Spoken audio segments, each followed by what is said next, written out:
Hello. Hello everyone. Welcome back, Sebastian. How are you all doing today?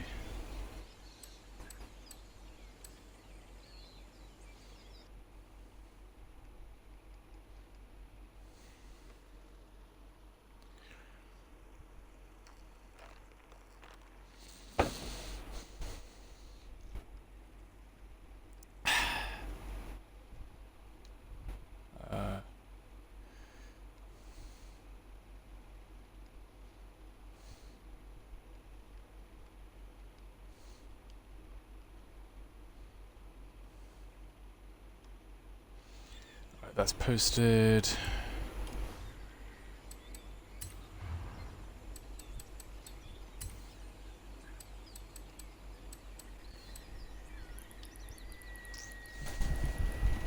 Let's turn that up.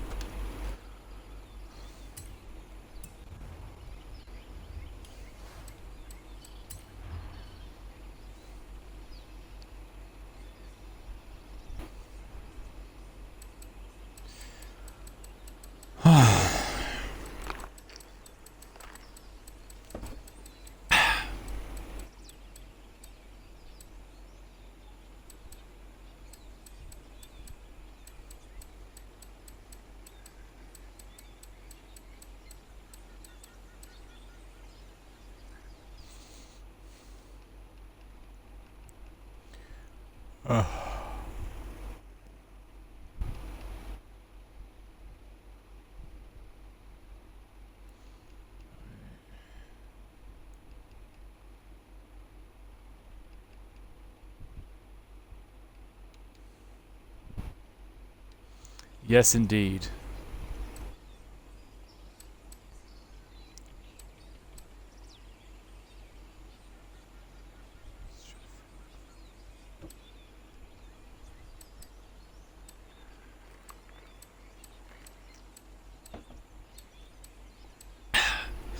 I am tired indeed.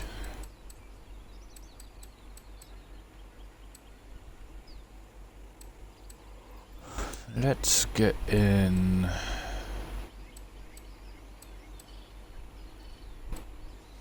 Let's just start making some more cars, I think. At some point.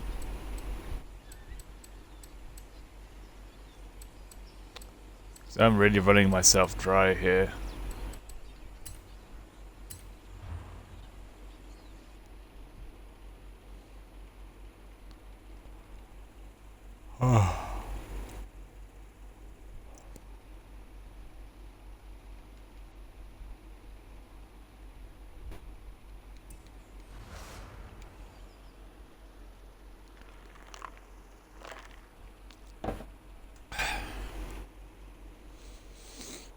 Yeah, last night's stream came with some interesting news, so that's why I was kind of like a bit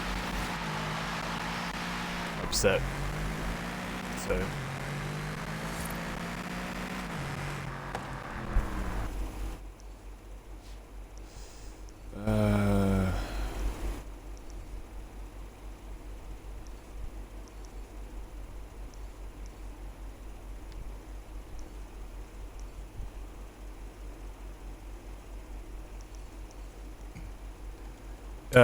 yes, because that's the whole part. The whole reason I like the eggs, 'cause it's a good front-wheel drive car.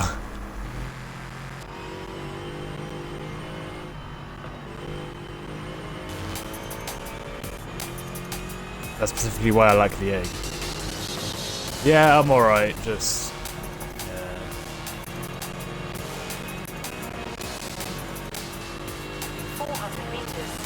I'm just going to be very low energy because a person who gives me a lot of energy won't be able to talk to me until like the 15th, so...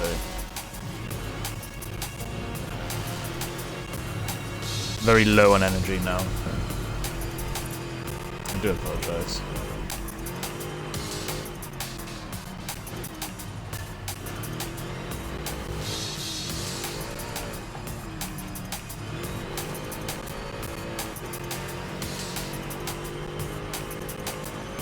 But that doesn't matter today. Today we're playing Forza, so it's alright.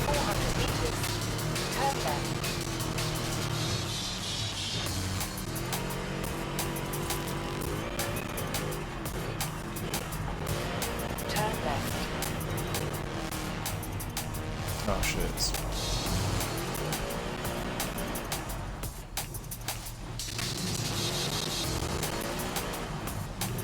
There are so many other rear-wheel drive cars you could use. Why did you have to massacre my egg for your sick antics?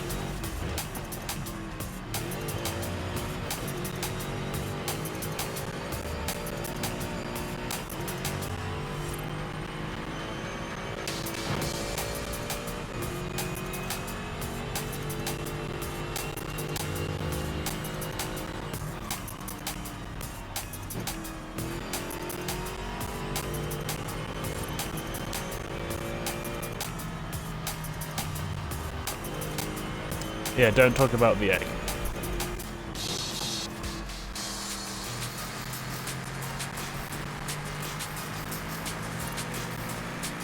It's too early for that.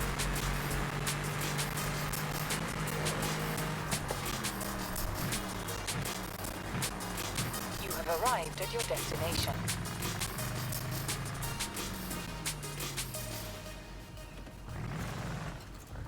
Well, those I don't care about. So.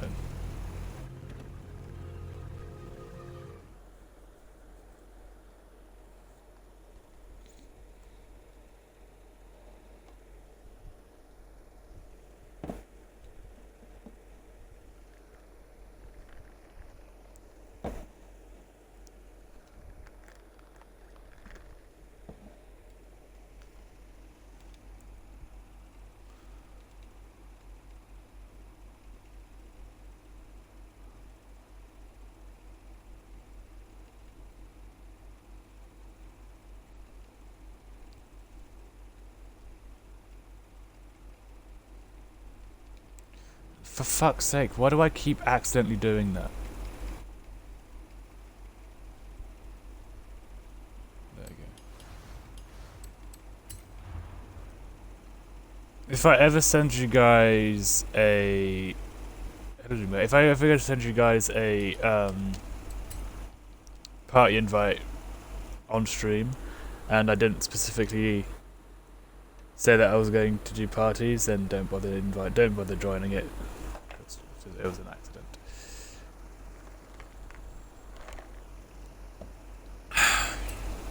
What card do you want me to do? You want to see sideways? I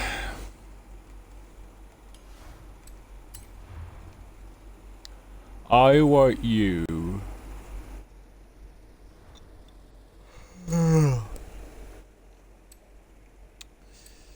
to do a drift version of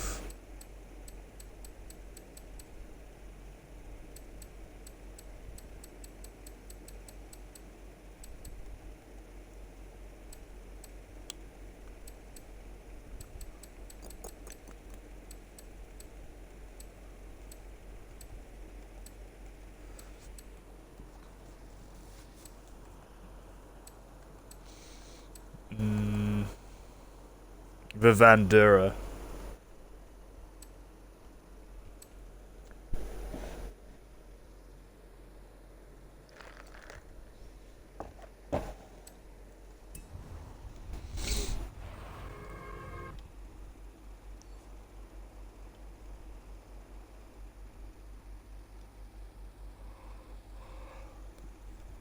Yeah, I should have sent the invite out. Didn't it not work?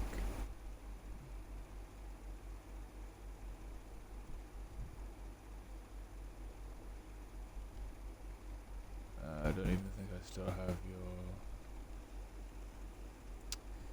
Damn it, hang on. I should still have a message from you somewhere. Yeah, got it.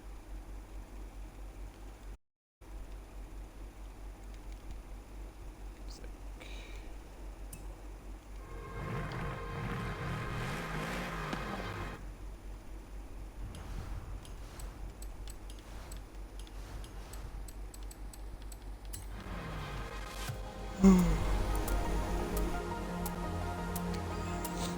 Yeah, sure, can do. That's what you want to do.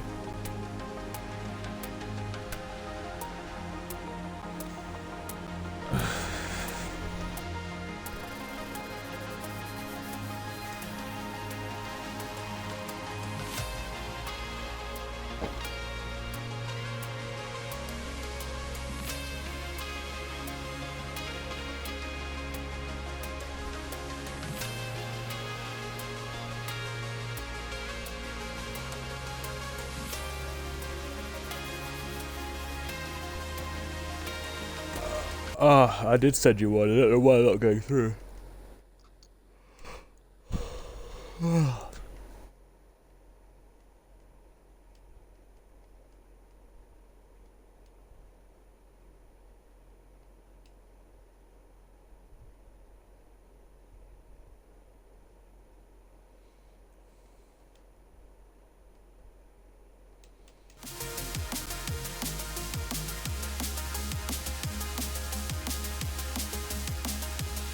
You want to hit 100 drift tunes?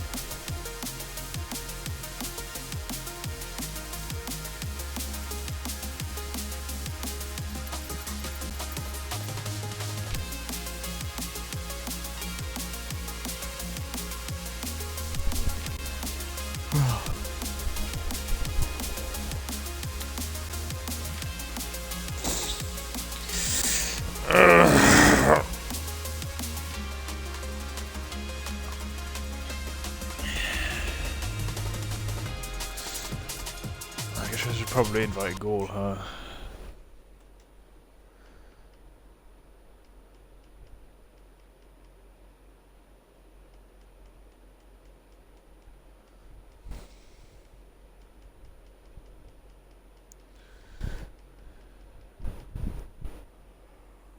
I was.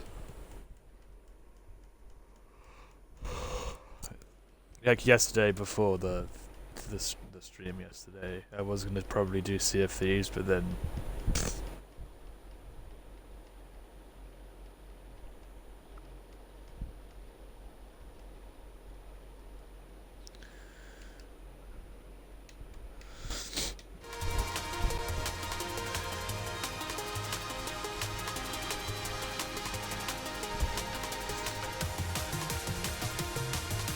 good idea.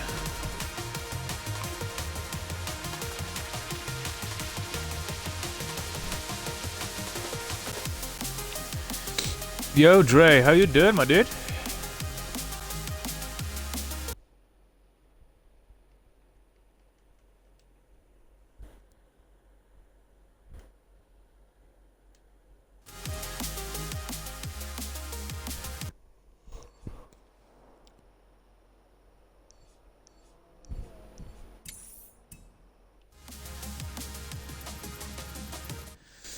Not doing too bad myself. A bit low on energy, but oh well.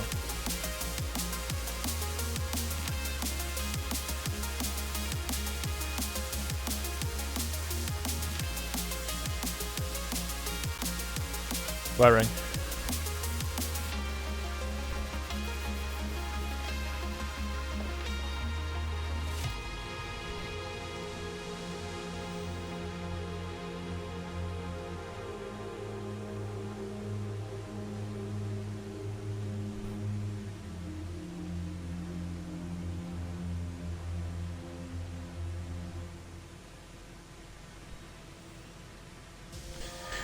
Shouldn't be. I've got nothing fucking else to do today.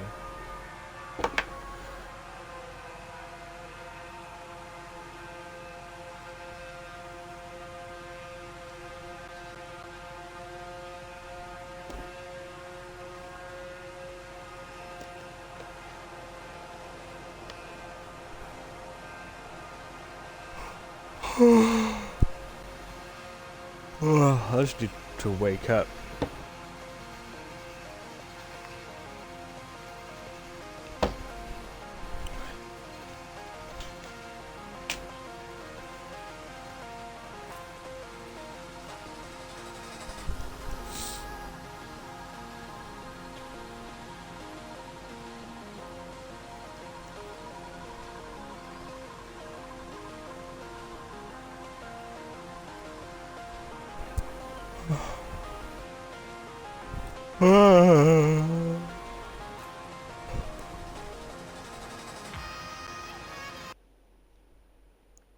Alright, let me try again.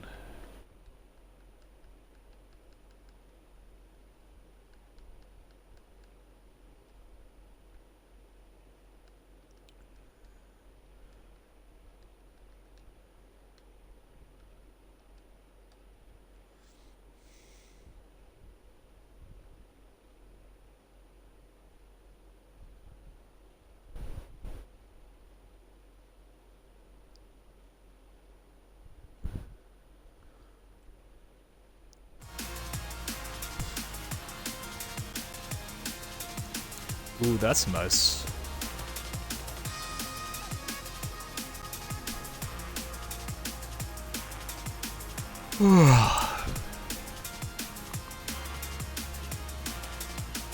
Alright, Dre.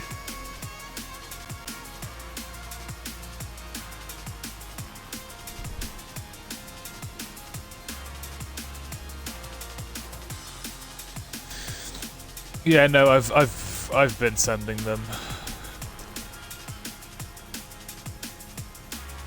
Basically, anytime the music cuts out, that's when I send one, really.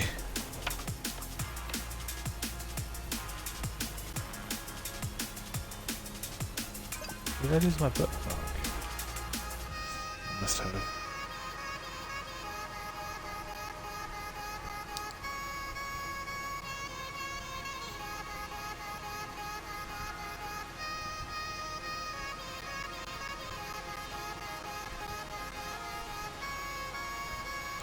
That could work.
I'll have to put the group post out again.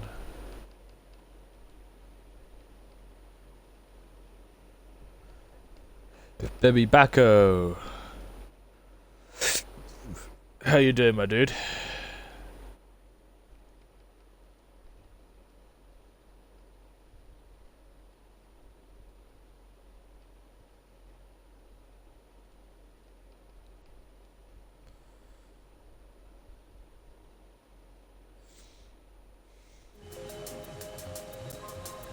I'm gonna go through all the bots again. Oh. Every time I put it looking for group post stuff.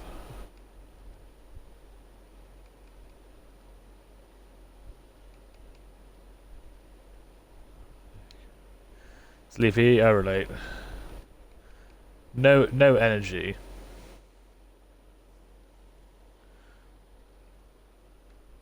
Slightly lonely.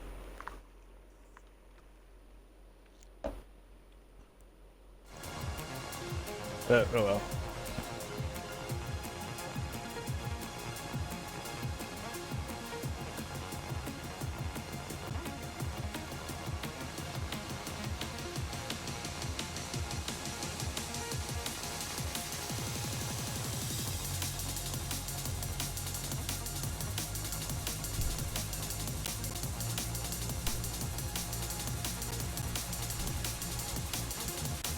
Hey, Bite, how you doing? Everyone's putting up now.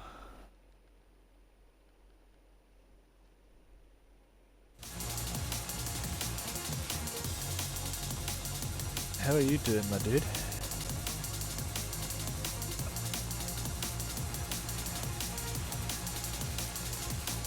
Ugh.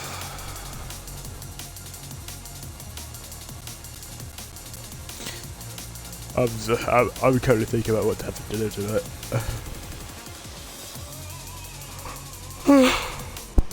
Oh. I said, I'm alright. Low energy, a bit lonely, because... whatever. But, yeah, I'm glad you guys are doing alright. We're just chilling here at, I think, Relatively Stars. Getting some people in for today.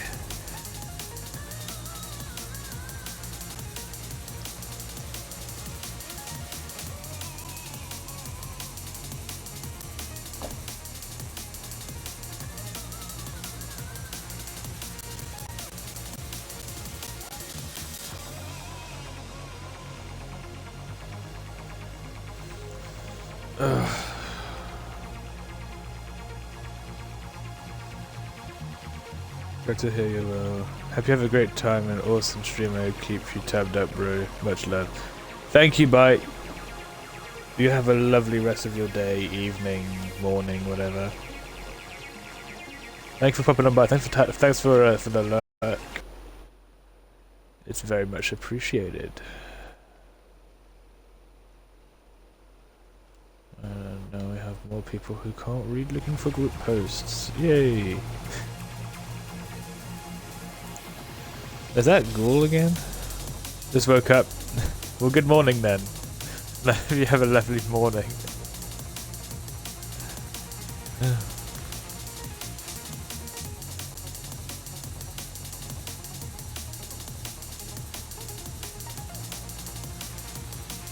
Big love. That looks nice. Quite like that, actually.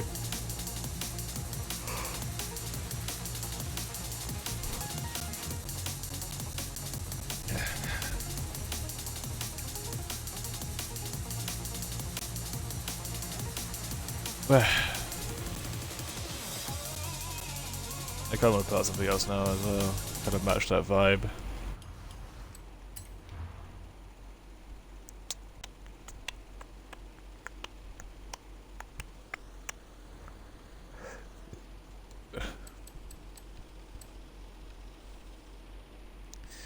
I said I needed to build more cars, but I don't want to. I don't want to spend any more money in this game because I got to 100 mil, and I'm very proud of that.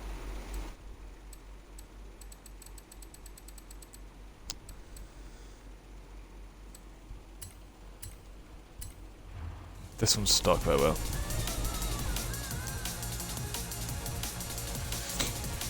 Yeah. It's not for like. It's basically no fantasy cars. Essentially, it's all.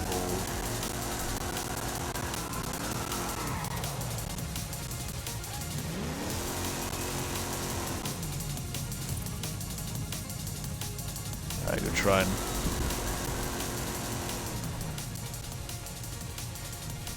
Bit too far, damn it.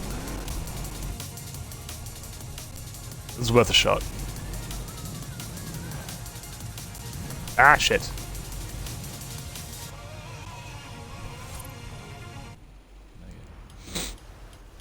Yeah, the red line tires are fine. I think they actually look quite cool. Much cooler than the Horizon tires are.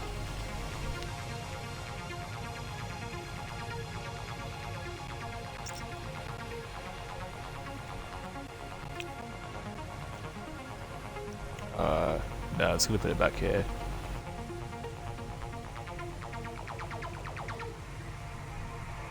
Boom.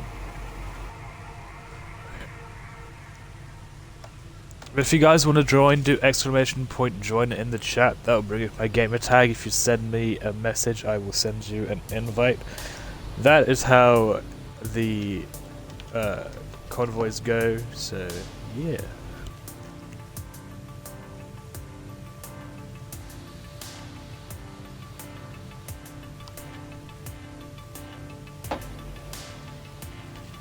We're not doing any specific themes, but if you do want to match my theme, then you are very much welcome.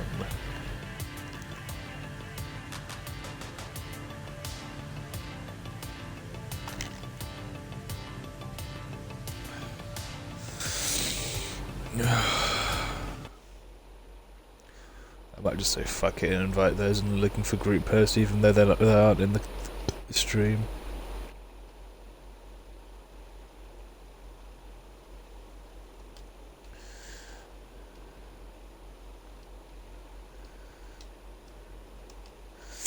Because some people won't join the stream unless you invite them to the game, even though it's not what this looking for group post says. Shit. I didn't decline on purpose, that was a mistake. Whoops.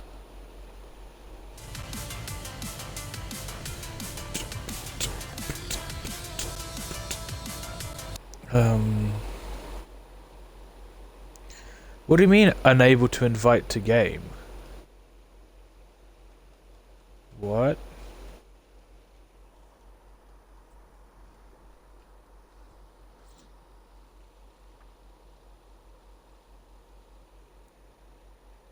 Hang on.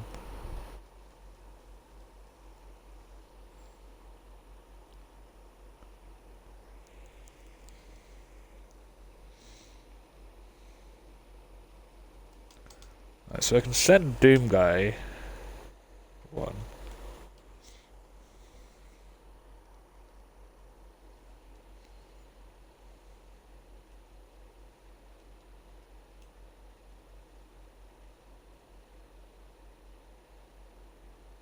Oh, I sent him one.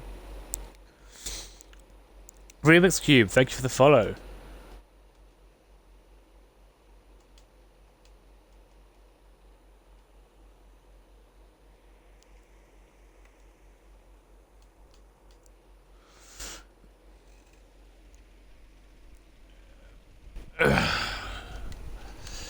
Right, hopefully those should work. I'll bring this up just so that I can have the list up on the right so that I can see it. I don't have names over cars on anyway, so it's still the shot still looks nice.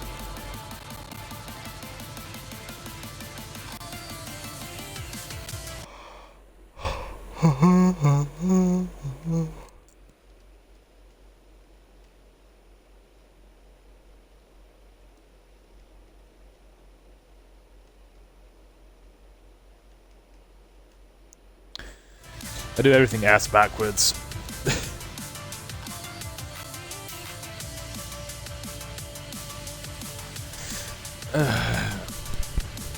Yeah, we're just sitting here for now just to get some more people in. You guys know how it is.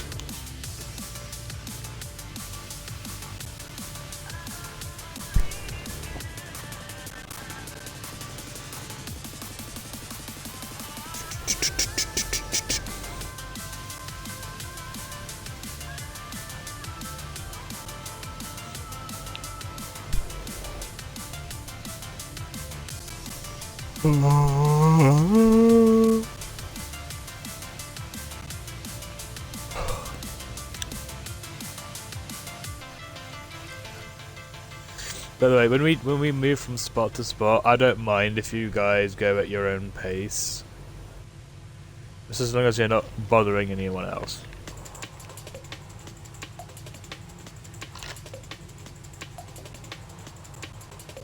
And it's raining.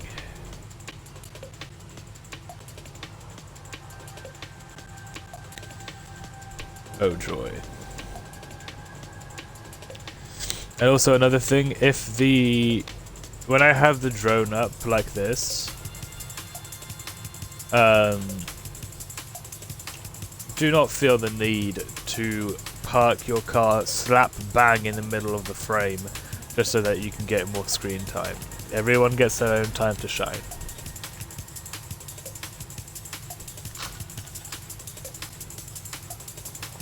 I have ice cubes already.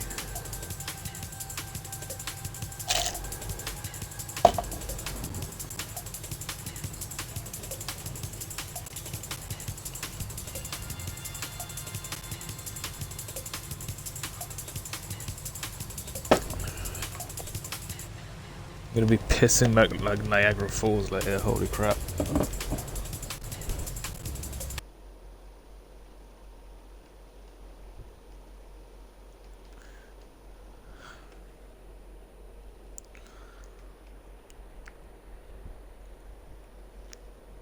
I don't know, I haven't added it to like the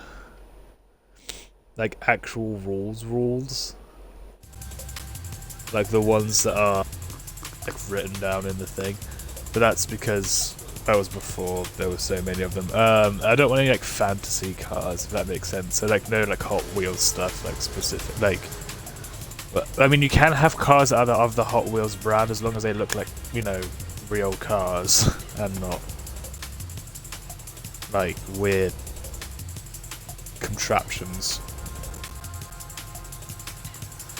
So I think like the Chevrolet, that's fine, and the I don't know what it is, I can't remember, but yeah, basically, so like no bone shakers, no two jets, no any of that stuff. Welcome back, Dre. Yes. Yes, I am hosting a car meet. Fy helvete.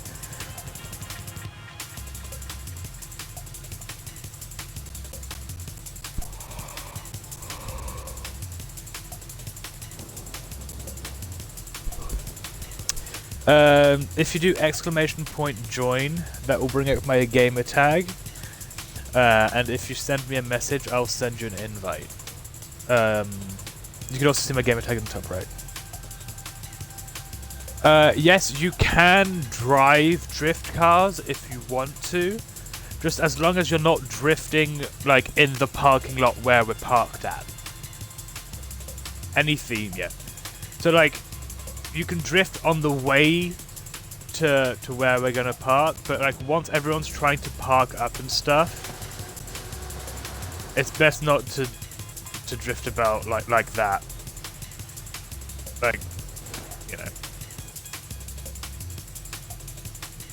Because people will be like pulling out to readjust themselves or switching cars and stuff. And if there's someone drifting around in the middle, then, you know, someone might get hit and cause just absolute chaos. But yeah, drift cars are fine just as long as you use them like responsibly, then yeah, sure. Same thing with like drag racing cars. Like if you've got a car that can do wheelies or whatever the fuck, leave that for like when we're on the road or when we're doing like, because like we won't just be doing. Hello, Duffel. We won't just be doing like parking up and looking at everyone's cars. We might do some drift events or something like that. You're already in seasonal.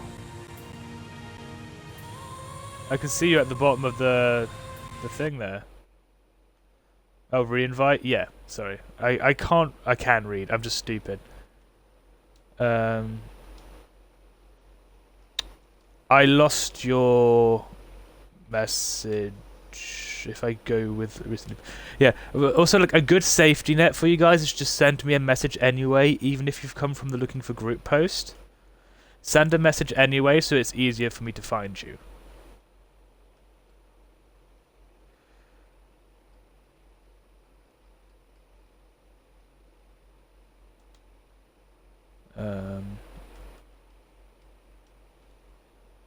I'll just send an actual one out. There you go. I pressed B one too many times, so don't worry about that. But yeah, yeah, it's a good safety net because sometimes the game might crash, and this could happen when the looking for group post expires or something like that. And it's easier for me just to like go through my messages and invite people who I should invite through the messages than having to type everyone's name out.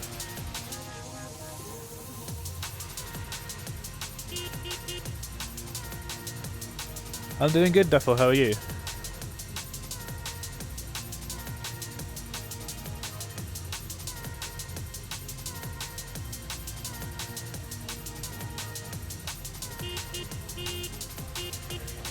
But can you stop with the horn, please? I think that's you. You're welcome. Yeah, other rules for when we're parked up. So obviously, like, no drifting about, and like you can. All right. Well.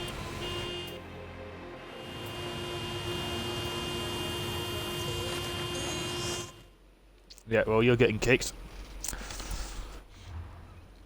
Very tired. Yeah, I can imagine.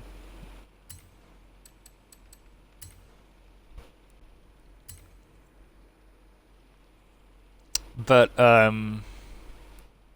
shit, what was I saying? Yeah, so, like, basically just be considerate, and everything will be fine. We might have to switch spots, though, because this guy's a salty shit, so... I'll invite Dre and we'll find somewhere else to go. And by the way, if you're that type of person, and if you're in the chat right now, just... You're a disappointment.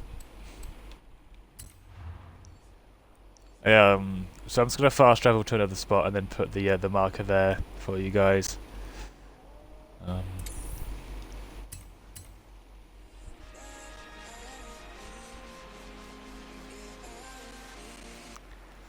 Dre, let me know if you got that invite. If not, I'll send you another one.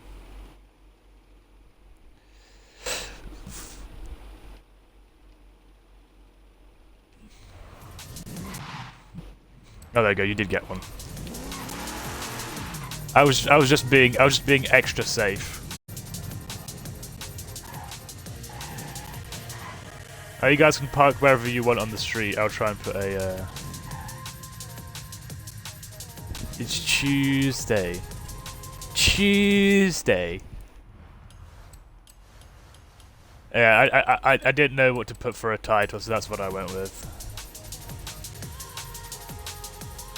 Sorry for the sudden shift in location, but we had someone who was drifting about, and you know, as I was explaining what not to do, they were doing it. So now, don't worry, I won't kick you instantly if you start drifting about and crap like that. I'll just tell you to stop if you don't know the rules and stuff like that. But you know, doing it whilst I'm explaining it is kind of insulting.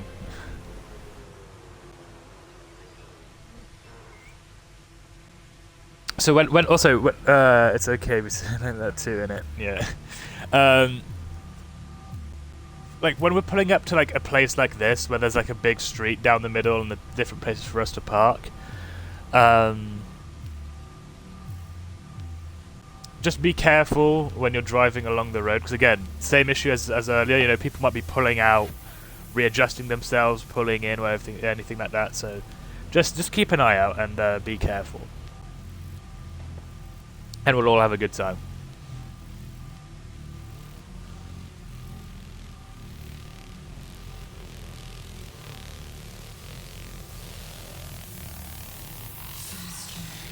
Okay, I stretch.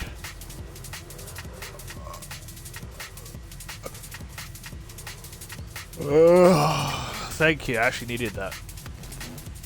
Hang on. Hang on. Yeah, that's my knuckles. My neck doesn't crack. I think it would if I wanted to go see a chiropractor, though. This is nice.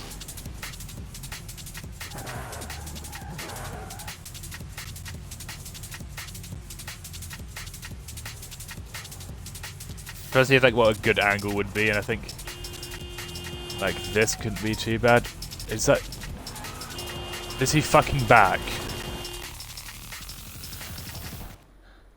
See, why can't we have the find a new session like button anymore? Why do we have to? Yeah, why do we have to put up with this?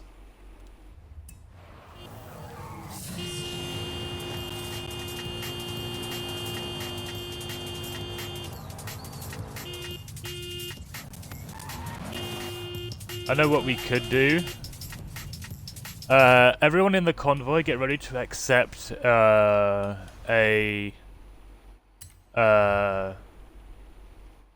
race here.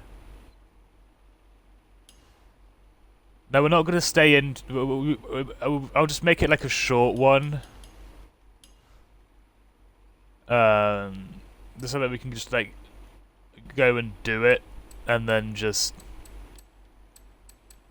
Because it should knock us back out again.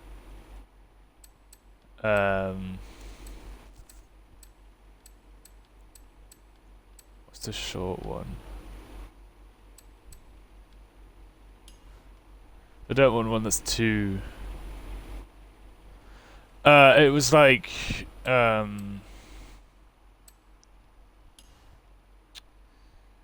can't remember now.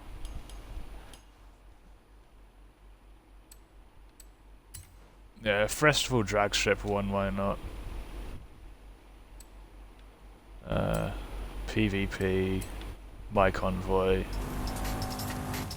Just accept that, we'll do it, and then once we get out of it, then we should be in a different sesh. Just make sure you guys are ready. Doesn't really matter what you're in, to be fair, either. So just get in whatever.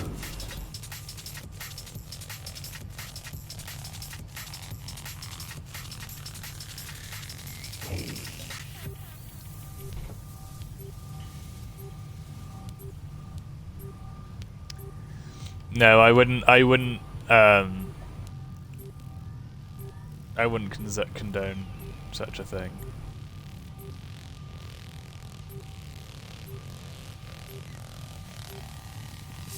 Yeah, Butterman Zero is the name. Ruining people's streams is their game.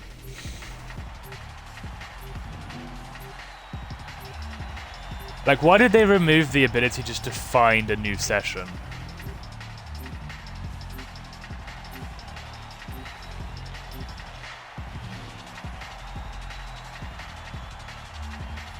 Of course, naturally.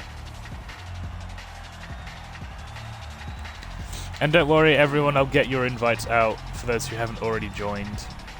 Once we deal with this slight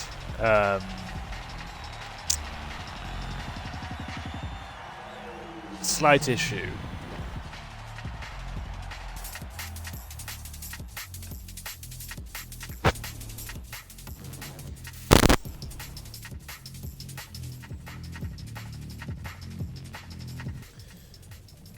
Such a pain in the ass.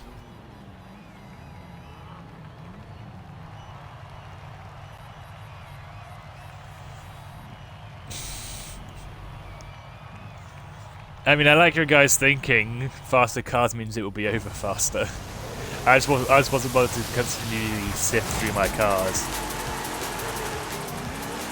I'm so fast, look at me go.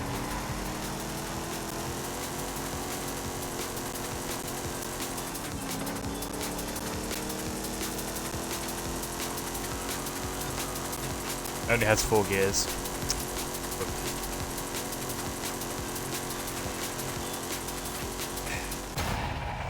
Alright, we should be good now.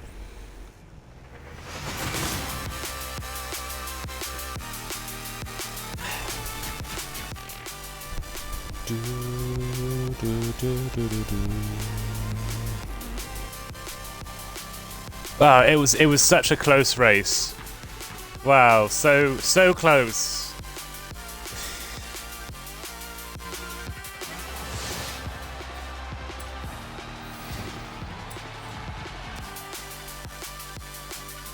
Every time my screen goes dark,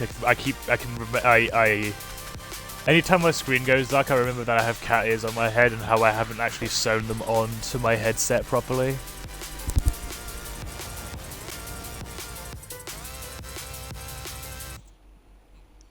Okay, so obviously it put us here. Right. Oh, did he... Oh my god, really?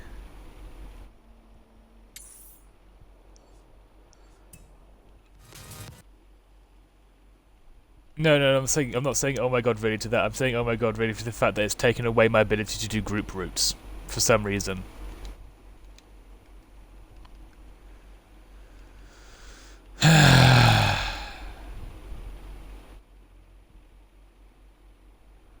Right now, not the best. I've been having a really shitty, like, end of last month, beginning of this one, so... Oh my god, why do I keep accidentally fucking clicking that?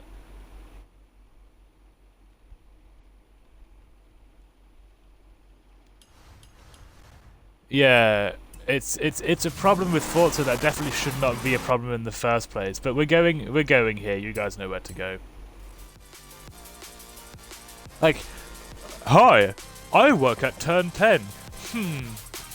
The interest in the game is slowly falling off. It must not be just because of the falling quality and continuous bugs in the game.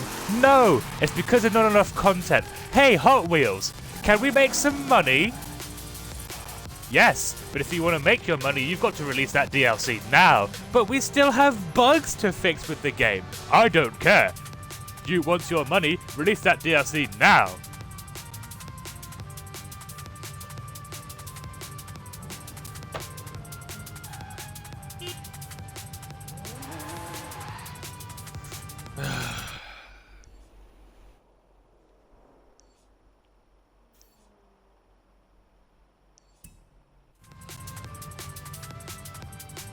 Hi, I'm an overworked programmer at Turn 10 Studios. And, well, there are continuous bugs with the game that I really think should get fixed, but I can't bring it up to my boss, because if I do, it'll just be more work on my table, and I don't want to, and I'm not planning on killing myself tonight.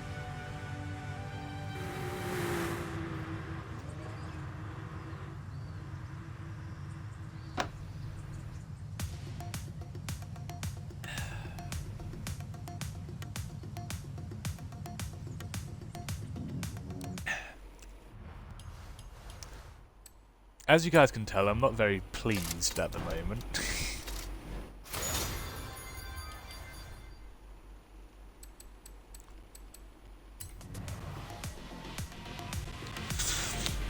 But it does need to be said that it's not the programmer's fault or anything like that. It's the PR and all of that. Because this game has continuous issues with the online that have persisted since day one, and instead of focusing on repairing those issues and making the game a better experience, they've just covered it up with a fine layer of Hot Wheels, just to kind of like say, look, keep playing our game. It doesn't matter that it's still broken. We've got new content for you to get. Ooh, new content.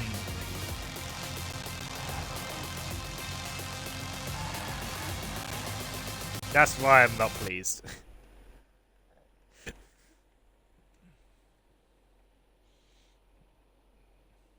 Well, it's not the content of the DLC itself that I think is an issue.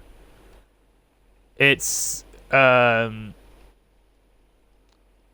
the fact that they've released it in the first place when there's still so many issues.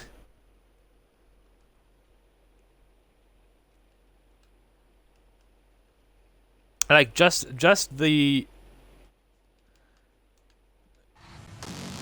desync issues are terrible.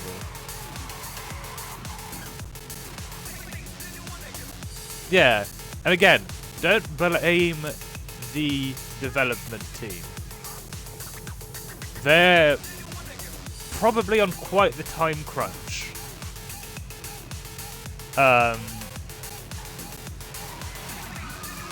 But they're on that time crunch because of people higher up in the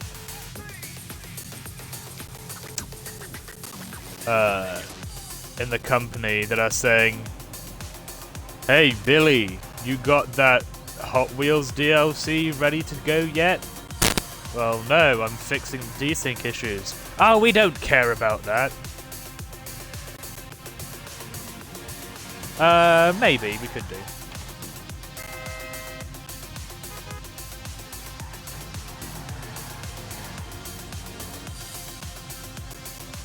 But I'm saying, Gavin, this game has, the base game still has connection issues that should have been fixed before they even thought about releasing a DLC.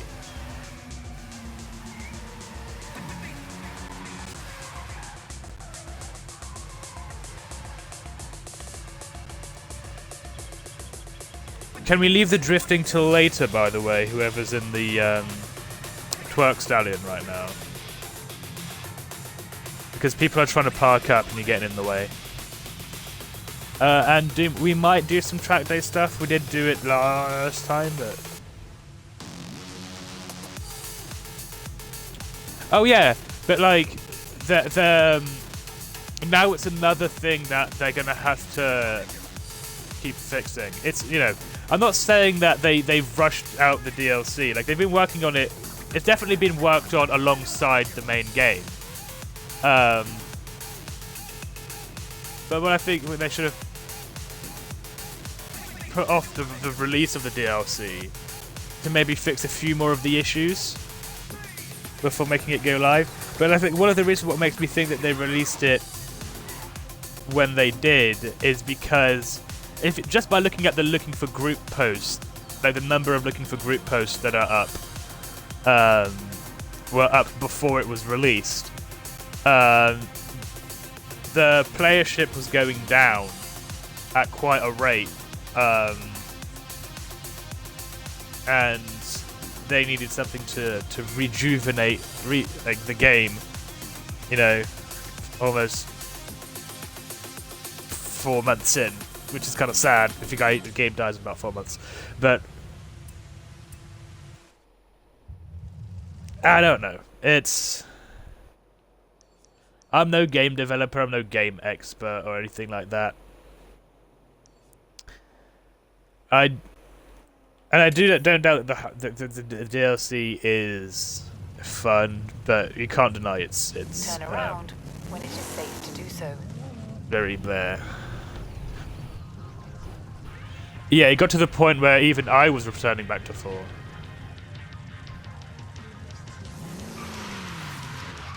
Oh, by the way, yeah. So set your guys' waypoints if you want to set a waypoint to Buenos Vistas, the house over here. I can't set group posts because of Forza being Forza, so... You're a Forza scientist. Sorry who is in that LFA. In 200 meters, turn left.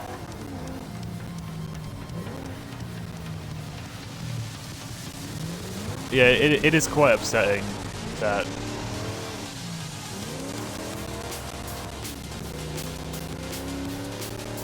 Right. And the thing is, there's so many less quality of life features as well in this game when it comes to, like, as I said earlier, like, the auction house in 4 was amazing. It was, like, nicely broken up into, like, different sections. And you could, you know, choose to, like, see specific rare cars or stuff from, like, famous designers and stuff like that. And you could, like, find a new lobby if there was a random that was bugging you. But now we have none of that. Which again annoys me in the fact that they could have taken time off of making the Hot Wheels DLC into incorporating some of these features.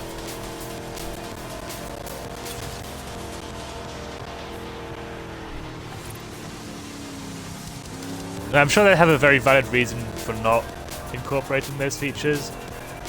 I just can't for the life of me imagine what they could be. 400 meters, turn left. Like, either give us the ability to change session, or give us the ability to have private sessions where there's no AI driving it, not AI, no randoms driving about. You have arrived at your destination. Yeah, it's one or the other. Or both. Hell. Why not? But...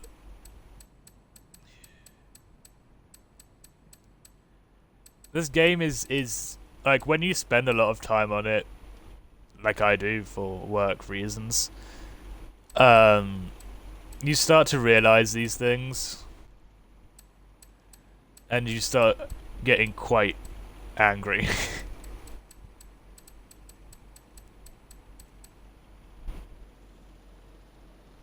And they tried to like substitute what's missing with new stuff that they've added, which no one uses.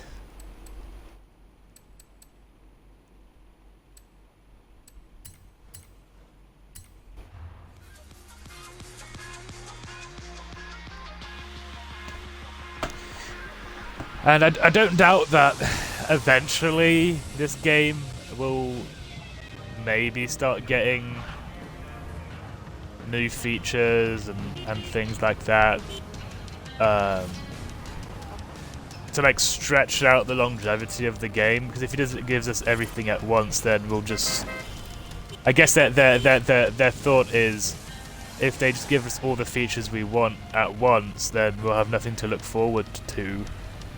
We'll play the game for less amount of time, which is completely stupid.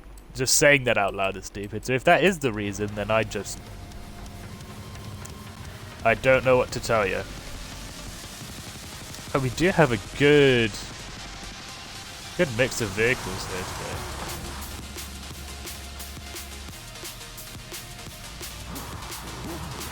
Well, it's like I was talking about Motorsport 4 with a friend. Actually, no, it wasn't even a friend. It was a random dude I met on a car meet. About how so many features from Motorsport 4 could be incorporated into this, and it would be like so good. Like one of his complaints is that like hypercars and supercars and stuff were way too easy to get, and so like the thought of maybe locking them behind a certain level, so you'd have to level up a certain amount to get a hypercar or a supercar or something like that. My rebuttal to that was that it would just cause people to cheat more, so probably not. But yeah, the narrated Forza Vistas, like not just the narrated Forza Vistas, but maybe like just a little paragraph on every car could be nice. It doesn't even have to be much. You could literally just copy paste it from the Wikipedia if you have to. But I think it'd be really cool to have this game teach its younger audience. So it's very obviously trying to like connect with, have them learn something. It'd be cool. And also the ability to make custom categories.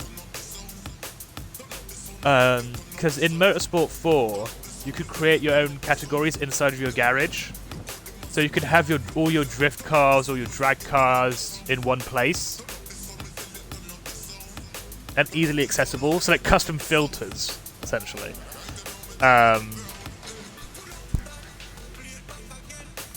And that could be really cool.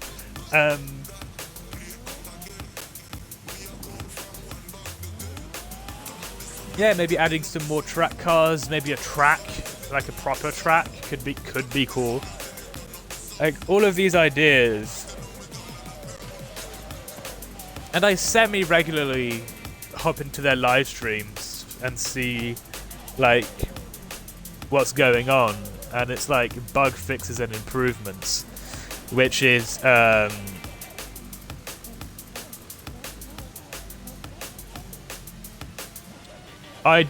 make at minimum 0 a month, but no, I have to make 100 a month. If I don't make $100, then I don't get paid.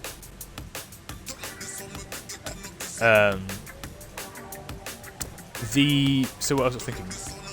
Yeah, and like hot fixes and bug fixes and improvements is like sometimes development talk for we're doing stuff.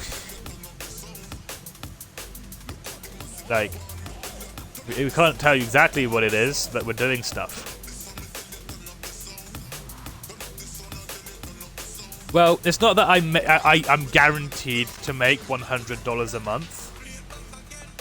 It's that basically the way Twitch works is if you so you have this threshold, this like loading line basically, and the amount of money you get from ad revenue and donations, subs, all of that stuff. My average would be around 100, yeah. But the thing is, it's like if I don't make whatever amount over 100, it's really complicated. It's really hard to say. Like last month I didn't get paid. This month I might. Who knows? It's just, I need to you need to get past a threshold of $100. If you don't get $100, you don't get paid. But the amount that you made the month before does roll over, so it's easier to make it the month afterwards. So I would say 50 technically. If you want to put it on like a proper like bi-monthly basis, and I only really get paid my $100 half of the time, it would be $50 a month.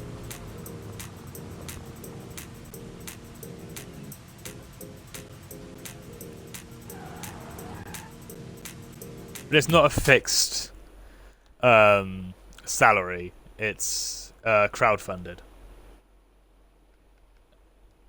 A little bit. Not fully, but a little bit.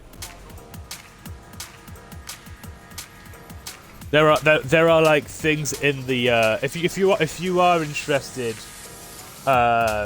in streaming professionally, Twitch has a thing laid out for you to read and stuff like that. There are videos that explain it very well.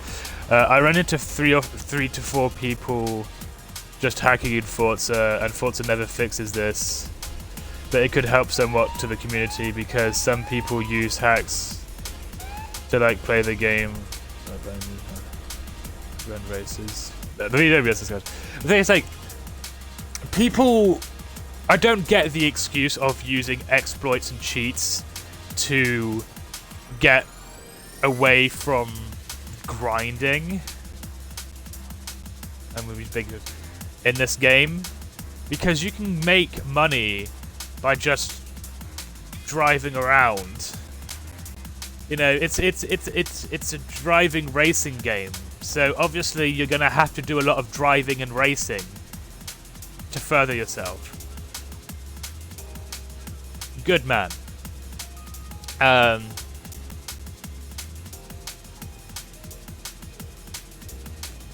If you're attempting an advertisement right there, Gavin, I'm going to have to ask you to stop right there, please. If not, then whatever, but...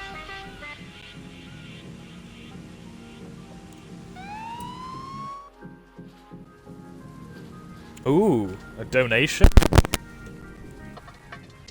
That does sound intriguing. But you don't have to. I'm very content with my current situation, but it's a very generous proposition. I do appreciate that, but you don't have to. No one ever has to. But I appreciate that. Thank you, Gavin. And now I've lost my train of thought.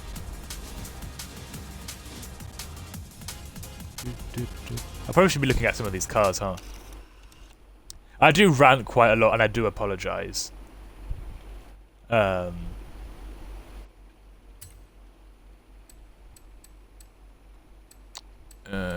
Exposure. Bring that down. Oh, I'm stupid. Let's try that again. Let's see if Sebi can remember how to play the game.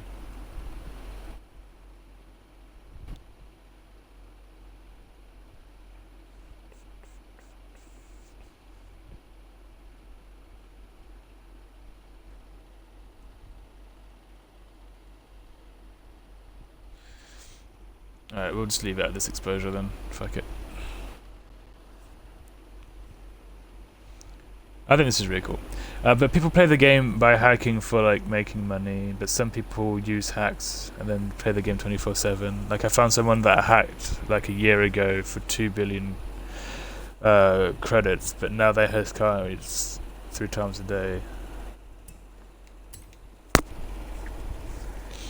Yeah, I mean, I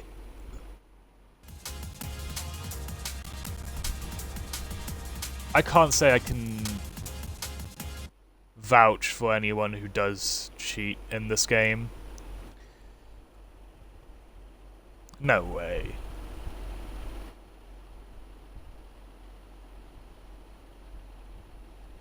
No way. Holy fuck, W Gavin. Holy shit. Gavin, thank you for the 50.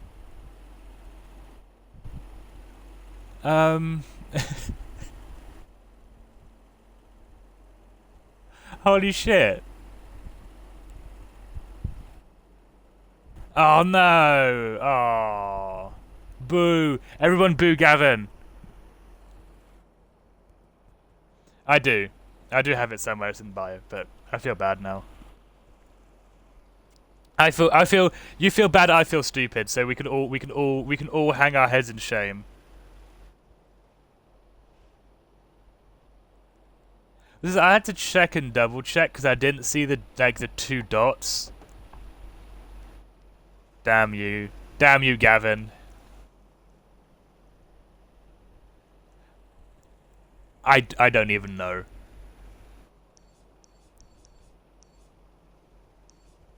The Chinese? What?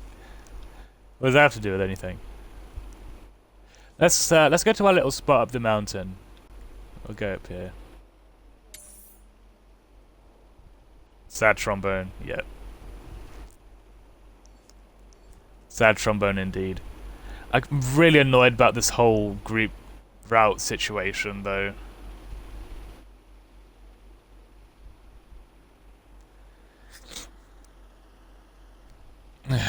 Oh well.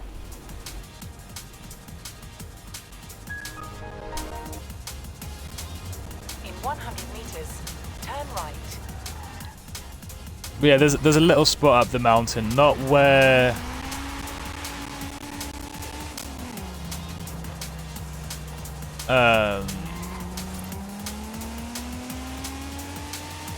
not all the way up, but right after the drift zone. After the drift zone ends, just slow down because there will be a slight left turn to do. Essentially.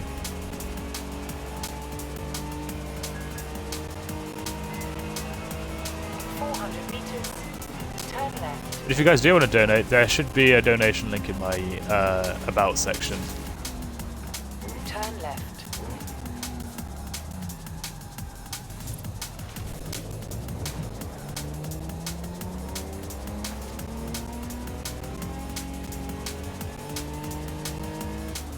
Bum, bum, ba-now, bam. Why is the AC button on this thing so fucking massive? If you look over like my left hand, you can see the AC button and it's fucking massive.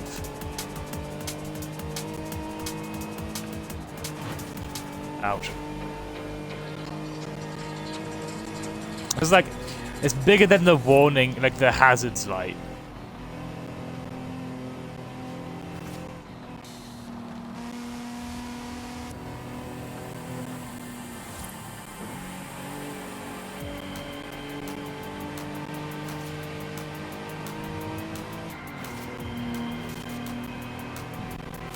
But yeah, more things I think would be cool to add in this game.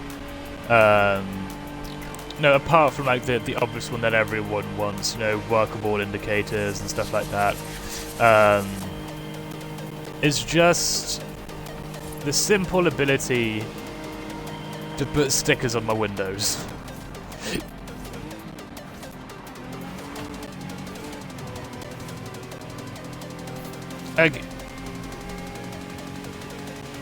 even just the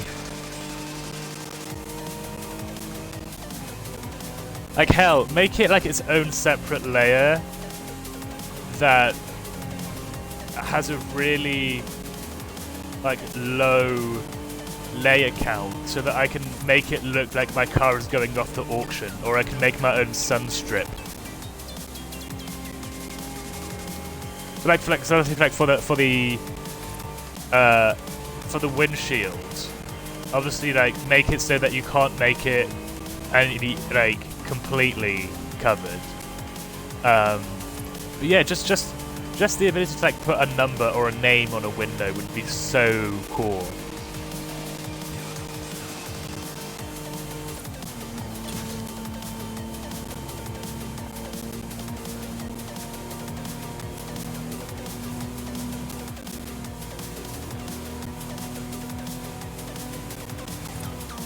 But that would require quite a lot of work, so it's not something that I definitely want in this game. Because I remember in Pro Street, you could even put stickers. You could put stickers on your windows, but you could also put them on your wheels. The fuck was that? Are we missing some people? We've got some people who are still driving. That's fine. We'll wait up for them at the bottom of the mountain.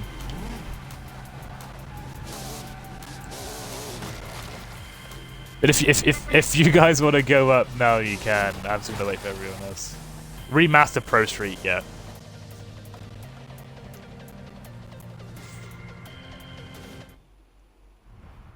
Or like remake Pro Street. I mean, a remaster would be great. But what I think would be cool is like a Horizon Festival type game with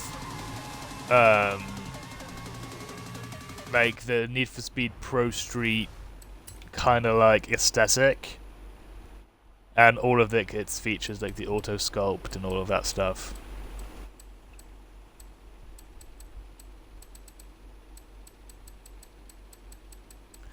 I think it could be a really cool game. I think that Need for Speed has seriously fallen off recently. They've gone down the same route as like Fast and Furious. They've always kind of like evolved hand in hand, where they've kind of shifted away from the whole grungy street racer kind of thing to like these massive heists and hypercars and shit.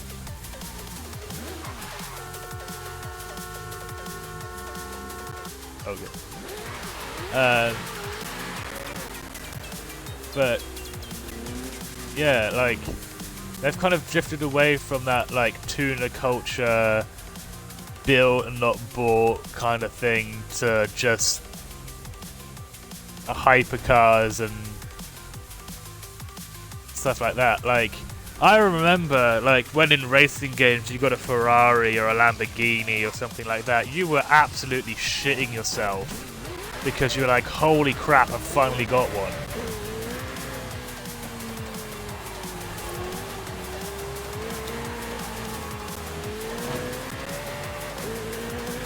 I'm just gonna qualify the drift cars.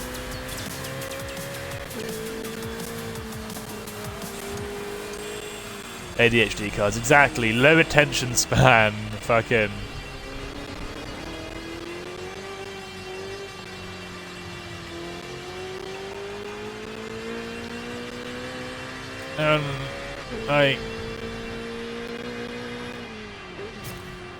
I do find it sad that we've kind of drifted away from the era of feeling like we would be able to like just go out and buy the car from the game that we want. Like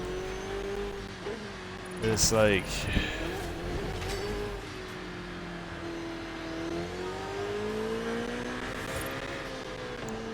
I mean, hell, the cars on the front of Forza Horizon games have basically became more and more inaccessible the more the years went on.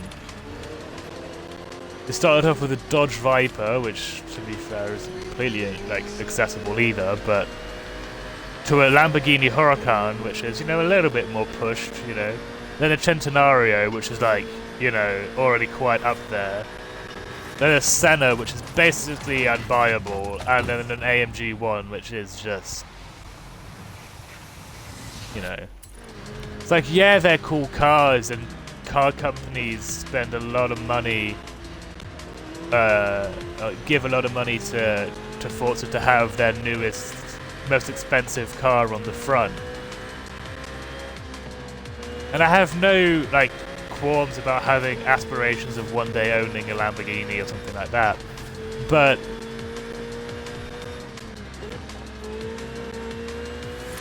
that's not what the majority of, like, the car world is. You know?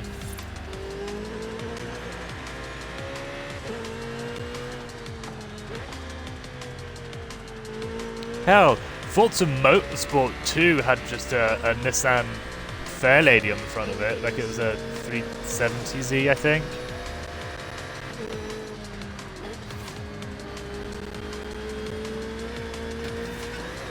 I mean, yeah, it was done up in a race livery, but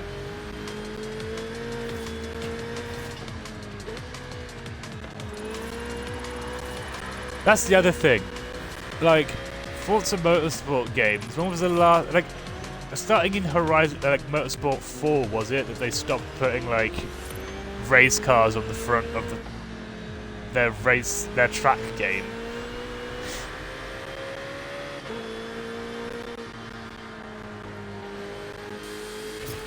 You have arrived at your destination. It seems so ass backwards. And it is slightly infuriating.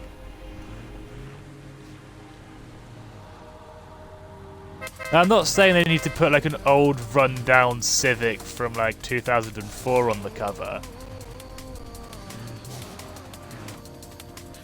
But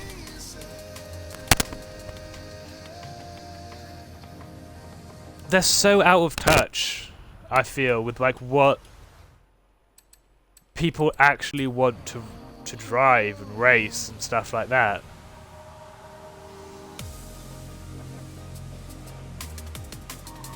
Like, during the, like, you know, like the Forza Horizon World Cup series thing that we had, everyone knew, before it even started, that Japan would win by a landslide.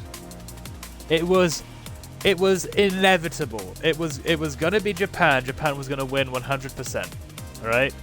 And we're surprised they did. So, like, it was one of my most favorite events. I think it was fun. Hashtag Team France, by the way. Fuck yeah. But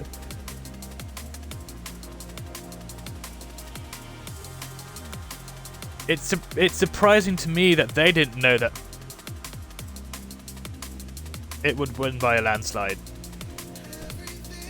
Like, it was very obviously going to be Japan. And then they ended up gifting cars from all of them anyway.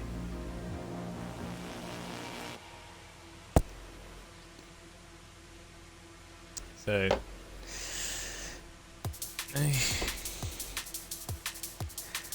and like this focus on like hypercars, and like now it's like, I personally don't have an issue with electric cars. I think that, you know, the initiative is great, and some of them are genuinely very capable vehicles.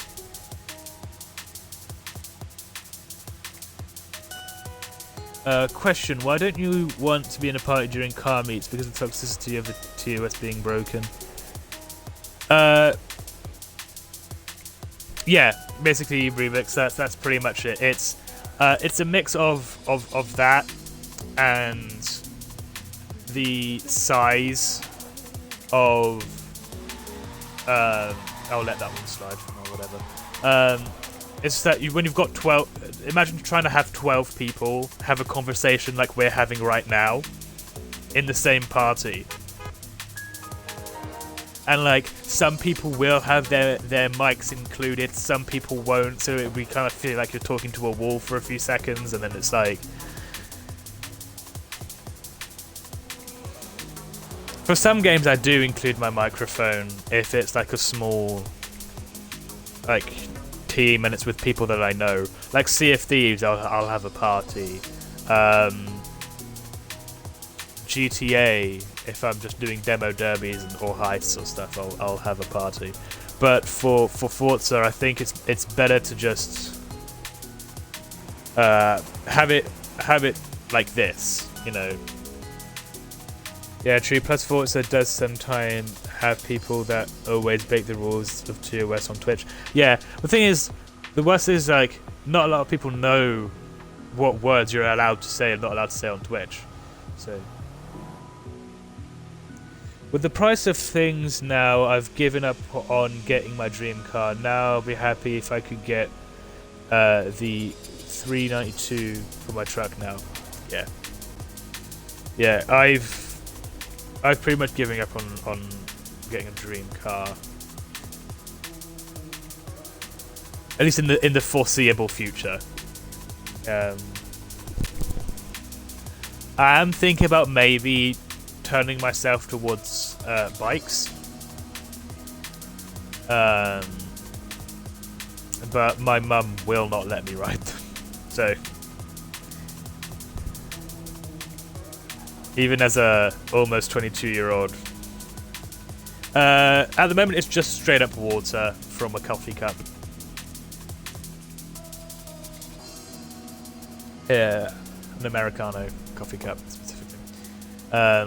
I think it's a venti size. I'm not quite sure though. But yeah, it was ice water. And then the ice melted. So my posture does indeed suck. Like yeah, I got you. Because it used to be. So the reason it says your posture sucks is because it used to say posture check, and I would go checking, and then say yep, it still sucks. So then I changed it to your posture sucks, because people were starting to use it to say that my posture sucks, which it in fact does.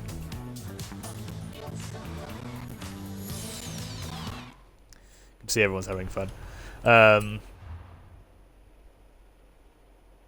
Yeah.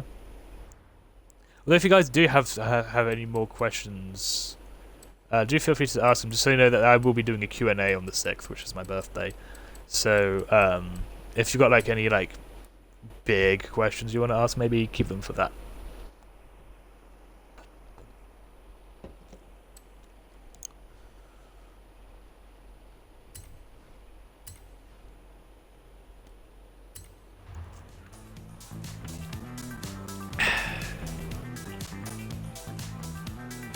Stay hydrated, everyone.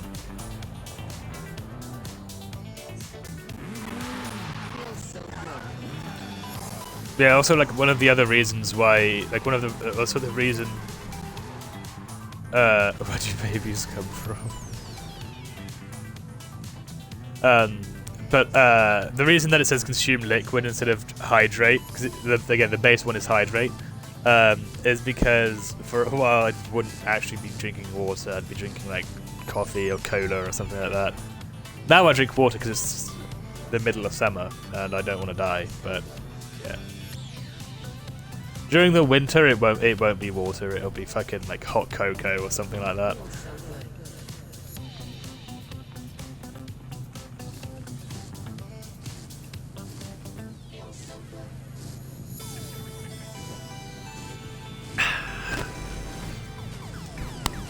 Wow.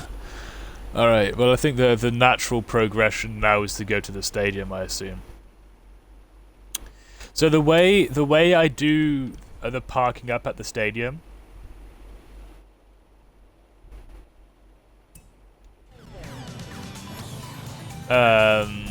is there'll be a parking lot to just park up and show off your cars, and there'll be a parking lot for drifting around. If you want to drift about, don't do it in the same parking lot people are parking up at, because it's not very kind. But we're going to the stadium, so when you're ready, let me know. I haven't driven the 2016 Civic a whole lot recently. I also like to call it the Spicy Egg. One of my favorite cars. It's a good Civic is probably like one of my go-to cars, maybe at the moment.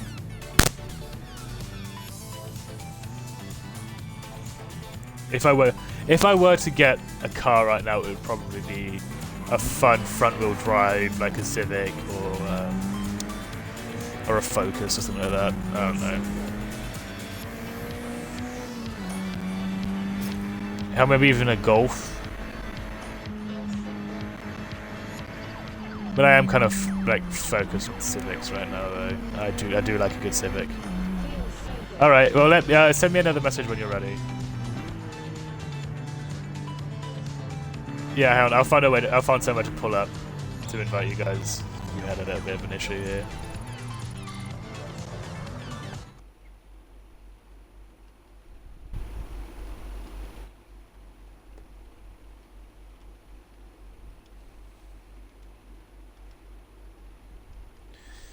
This game has so many issues. Yeah, I'd have to say my top 3 favorite Civics are 07, 2016, 2018. In that order. So first place is the 07. And then it's 04 and then 90s.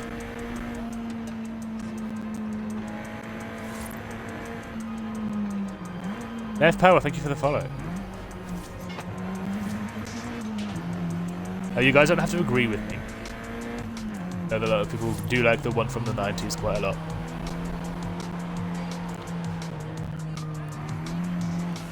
There's just something about the spicy, like the egg shape of this one and the 07, which I quite like.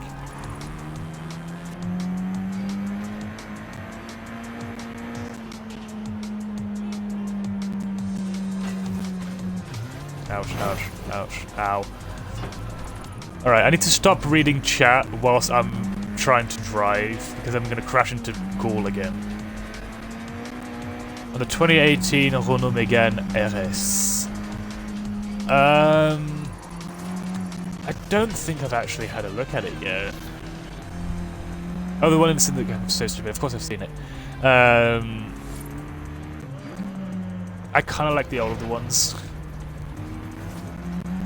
Yeah, they kind of very favorite. I kind of like the ones, like the generation before that. I can see it there.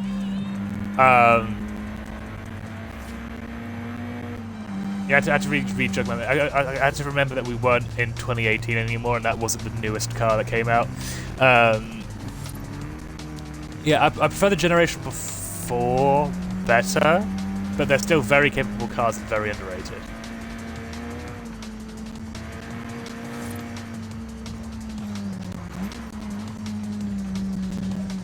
Oh boy.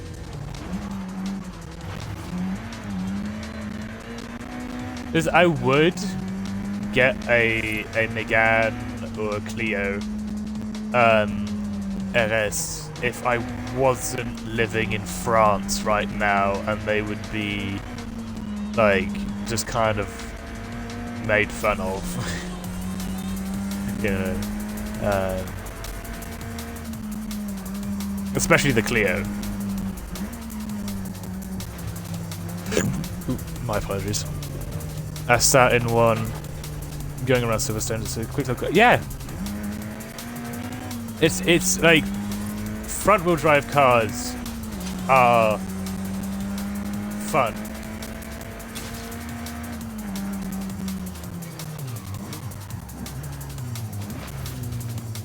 Oh boy.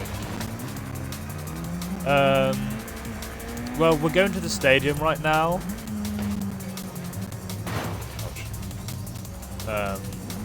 And we'll see how that goes.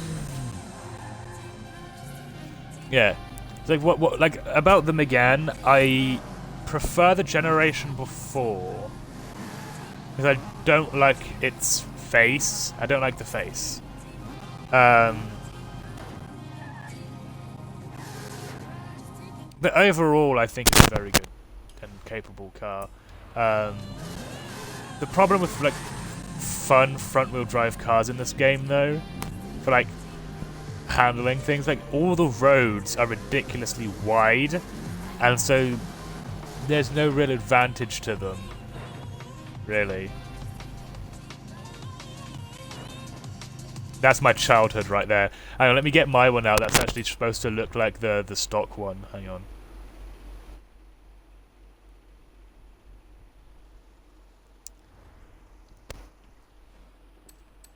And not just any stock one. I used to drive past this. So like, I used to take the bus to school, and every day we would drive past this this guy's house, and he'd always be standing there with his hands against his hips at like 6 a.m. looking at his crops. Right, and he had one of these. Well, he didn't have like the race version of it, but he had like a stock one that was exactly this color. And like, if you've lived in France in the early 2000s, sorry, late 2000s, early 2010s, you have seen this exact car in this exact color.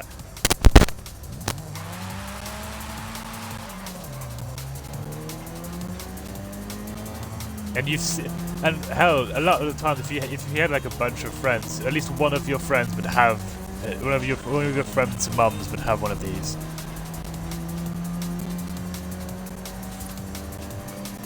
Grandpa Gold, exactly. It took me so long to replicate this color, by the way. I had to go look up how to make it, so.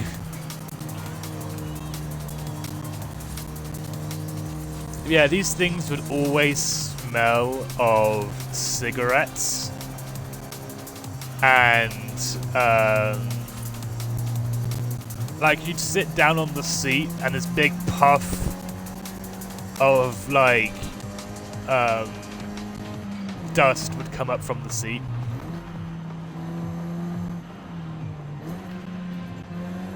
In 400 meters, turn left. These weren't cheap cars either, but turn left. I remember one of our family friends came over to France for to visit, and they had this generation of Megane, or the one after this one, as a rental, and they were so surprised by how quickly it got up to 60.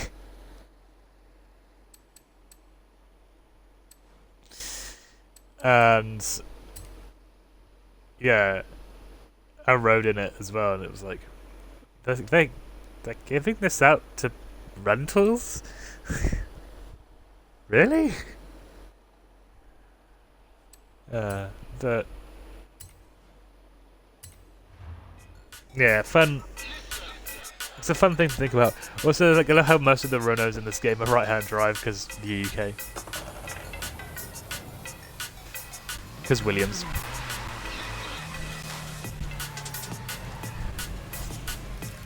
Yeah, this is gonna be the showing off parking lot. We'll park at this one. So the one to the left of this road is for you guys to drift about, and we'll park up at this one. Actually, can we park? Is there a? I remember there being like a parking like thing somewhere, but I guess we'll just park here.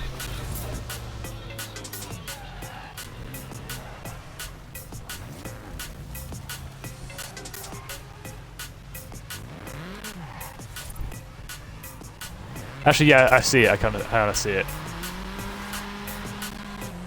So yeah, if you guys want to drift about, do it in the parking lots, and I'll just park up here.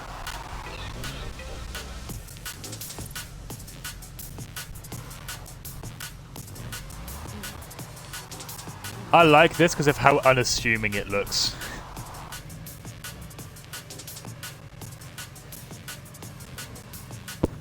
but it is quick.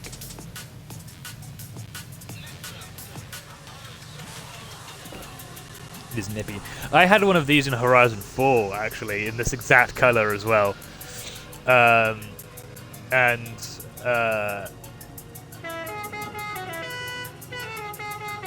it looked not a lick out of place there. It fit in so perfectly. Where's one opinion every car guy should agree on? Respect all builds is bullshit.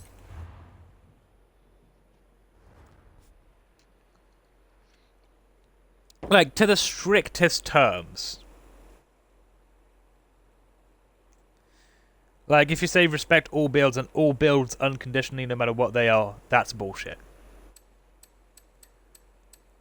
Consider, like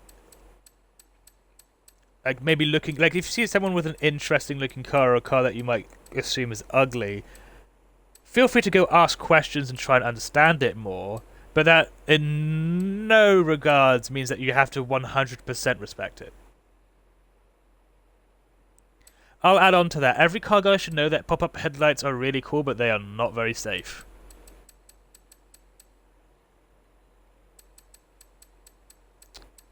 And they're not necessary anymore. They're cool but unnecessary now.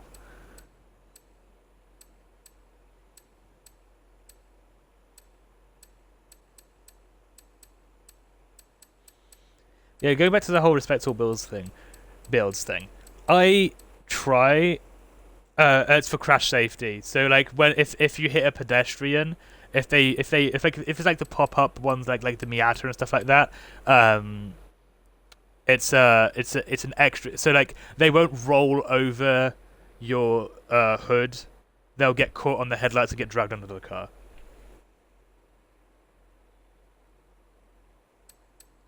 That's a good point. Anything cool isn't safe. That's what makes them cool. That is a fair point. I love pop-up headlights, but I love pop-up headlights because of how frozen in time they are. Like if I ever do like a specific like class, like if we do themes and I want the theme to be pop-up headlights, you can just filter by year and take anything from the year 1990 to 1970. And like just filter from 1990 to 1970 and you'll guarantee to be able to find the pop-up headlights.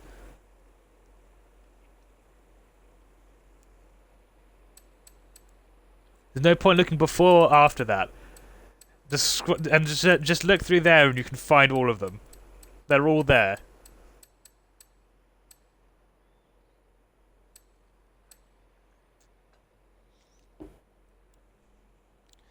Now the thing is that there are not all like pop-up headlights are actually pop-up headlights. Like the XJ220 have pop-lights that reveal themselves.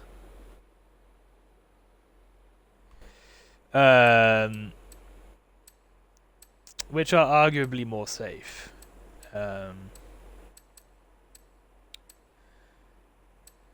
But I think, yeah, if there is one thing I think all car guys should know is don't feel obligated to like every build.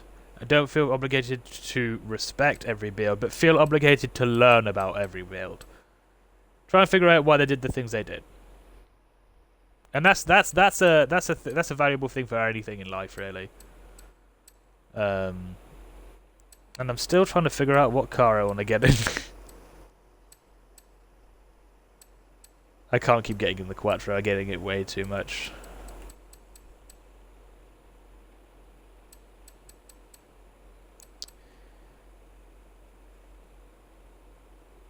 I want to get in this, but I'm going to make it... never mind. Tis brick. It is brick. I'll drive a Lotus. No, X or manufacturer. No, cool. And I wanted to drive a Lotus in the rain, because that's not going to be a problem whatsoever.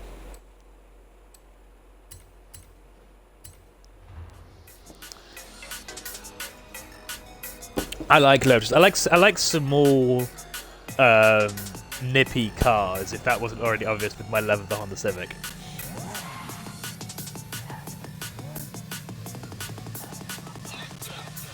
I'll go to photo mode and check out.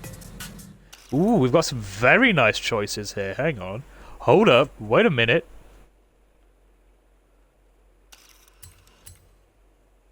It's like I saw that and I was like, whoa, that's cool. And then I saw, like, just as I was pulling in, as parking in, I saw this thing's headlights and I was like, yeah, baby.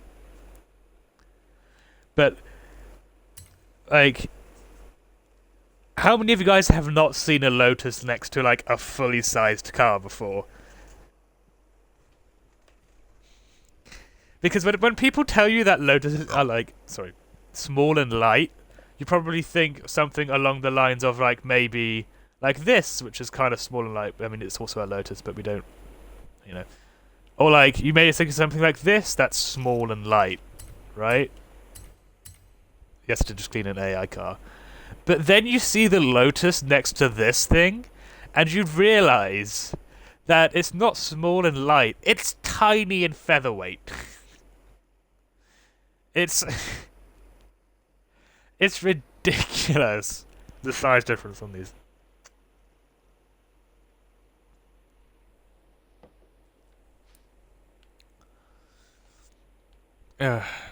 This thing is so cool.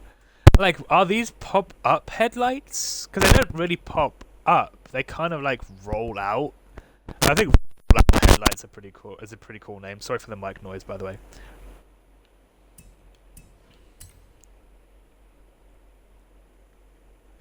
And if I remember rightly, this thing has the supercharged, I think. Let me check. So I think this has the supercharged Toyota V6 in it.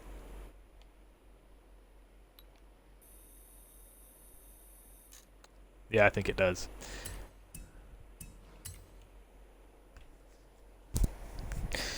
This engine, man. In the 311. Glorious. From a Yaris. The Yaris has a V... not a V... the Yaris has a 3-cylinder, doesn't it?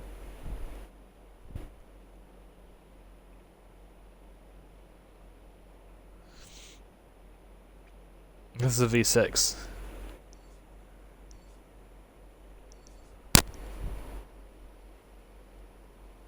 I wanted to get to play Tranquilo. Guess not. Let's go to the garage in Mulegé.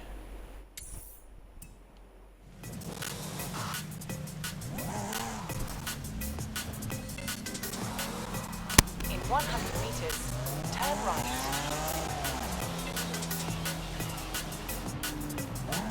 In 100 meters, turn left. I mean, I can't believe Lotuses aren't more loved by the car community. Like, this thing is a light, nippy manual. See my hand going down there. The inside is very sober, very simplistic. No, like, overindulgences or anything like that. It's raw. And it's like, oh yeah, it's a British car. It's got a Japanese engine in it. It's gonna last. Trust me.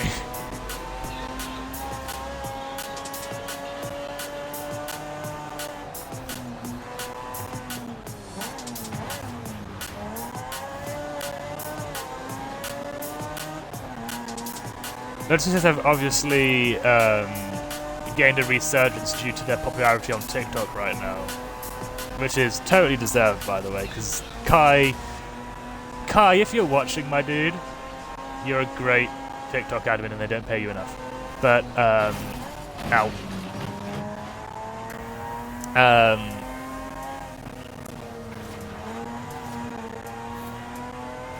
But yeah, they've been great cars since the beginning.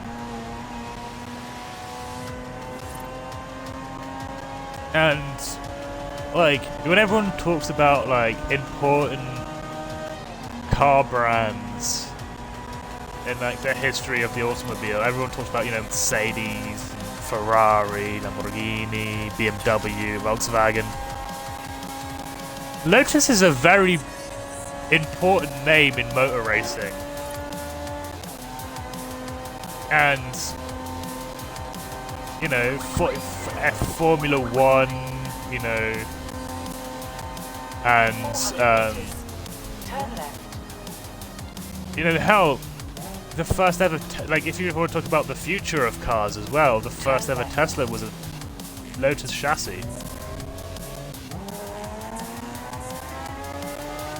Oh, there's a fucking Horizon arcade there, god damn it. It starts in 12 minutes. There was the Yaris T-Sport which featured that engine. Okay, thank you for the info. We're not gonna park there in Mulegé. We're gonna go here instead. So just blast through the town, and we'll go to the. Why not say hello to the other drivers whilst you wait? In 200 meters, turn right. Yeah, like the gauge cluster isn't anything too like complex. You got your tach, you got your speedometer. There we go. That's what you get. I can assume so if they fucking had this engine in it.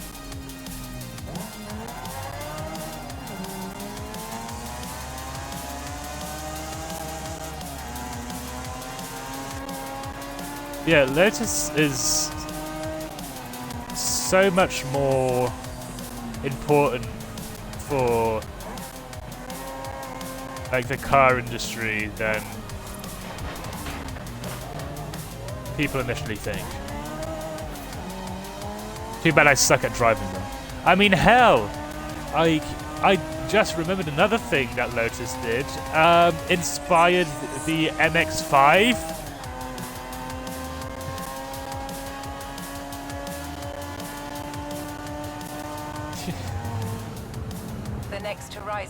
Paved the way, which paved the way for many more two-seater super light convertibles to come. Turn left.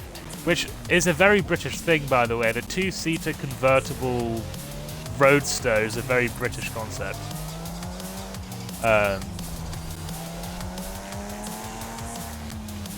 Yeah, Lotus. Lotus, man. You've arrived at your destination.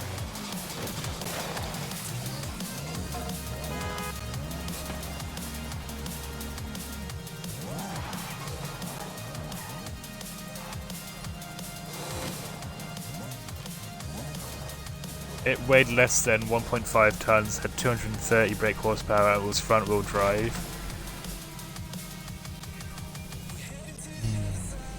That sounds like a dream.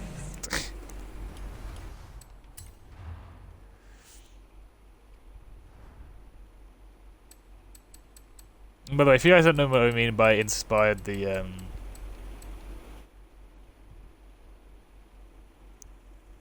Oh, I did not know that. The Tesla was started from the great minds behind D&D, according to Gore.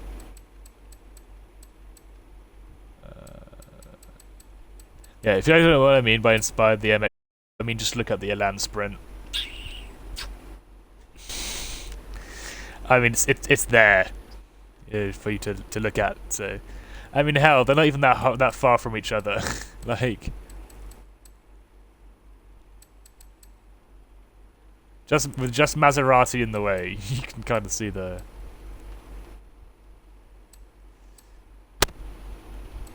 Although I do like the 2013 MX-5 a little bit more than the 2016 one. So.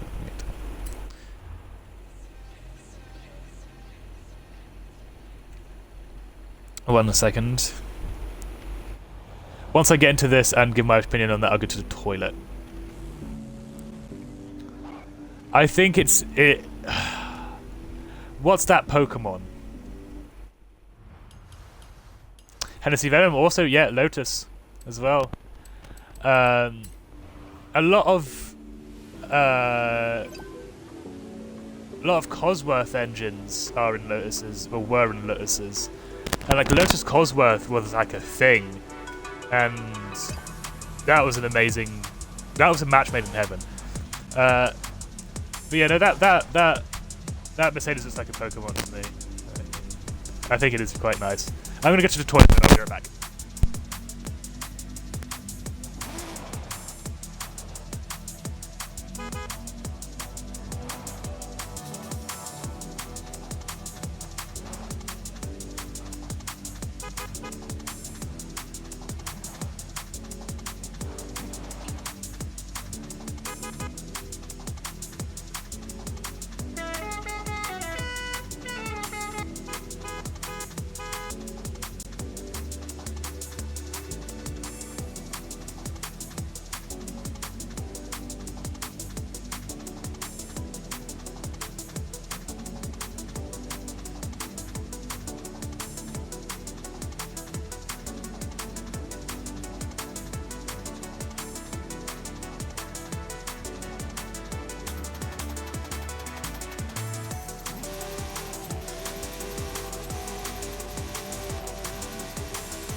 I think they might have done something with the Mustangs. I'm not quite sure, but their thing is really 6 and 4 cylinders. So I'm not entirely sure if they did do something with the Mustang. Yeah, the Sierra Cosworth and the Sierra Cosworth. I forgot the stupid van. It's just. And again, Cosworth is another one of those names in the industry that is so like unspoken. Like no one talks about, not no one, but like it's such an important name in the industry, and yet you know it's gone with the wind. How do you get so much money? So I get it from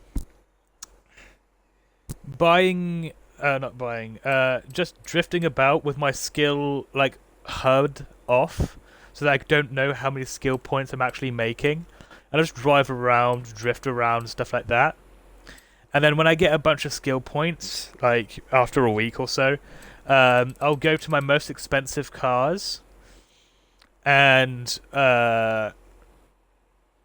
fill out their mastery trees. So I'll fill up their car masteries, but only picking XP, FP, and wheel spins. I'll say run out there, but and credits. And so with those wheel spins, I get a chance of getting money or getting another car. And yeah, basically you just grind. You just don't grind, but you just take your skills off of the HUD, so that you don't have to worry about them, and it's just kind of like, you know, it's something that you passively get, and just kind of have fun, basically. And then your more expensive cars tend to be the rarer ones, and the rarer cars have more stuff in their skill tree.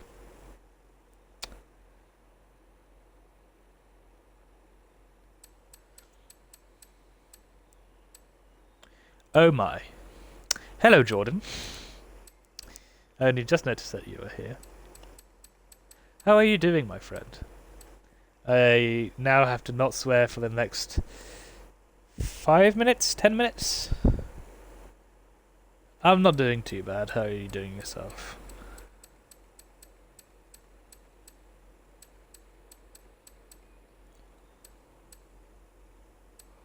By the way, the Super Light is a Lotus Super 7. Shh. They sold it off to Caterham to make money. Your dog stole your food? My dog fell down the stairs and I think he hurt his ankle. Like literally just earlier as I was coming down the stairs, so yay. He's alright, but I just told him to lay down. He's not going to. But he's getting old, so I mean...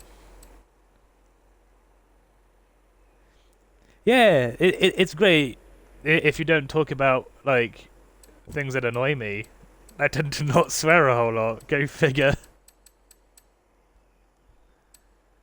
But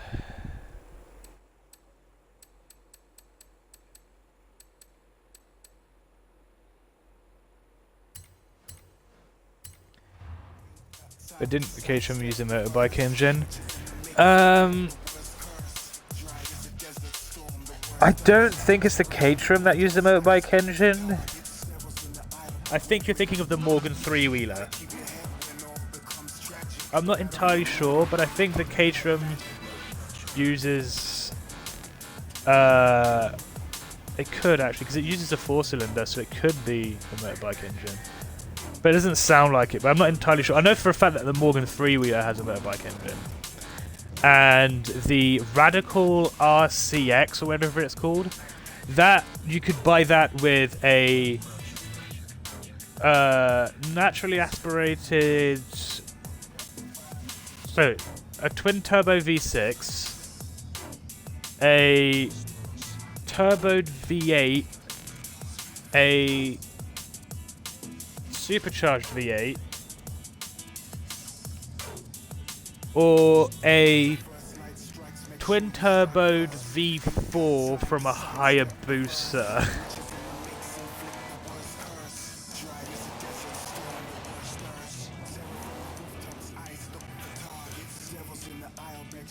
Is that a sandwich?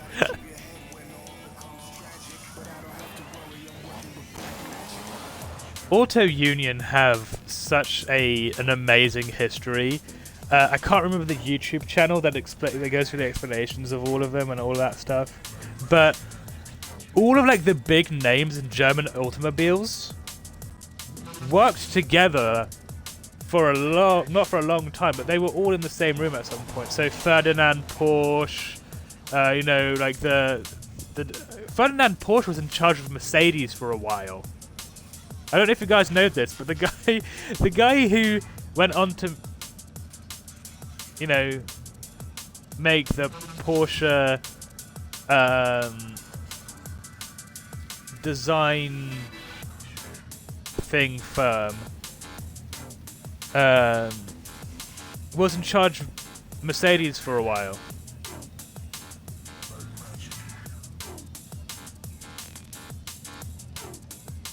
But yeah, Porsche is a what's the word? It's not. They're not car manufacturers. They're an engineering firm. There you go.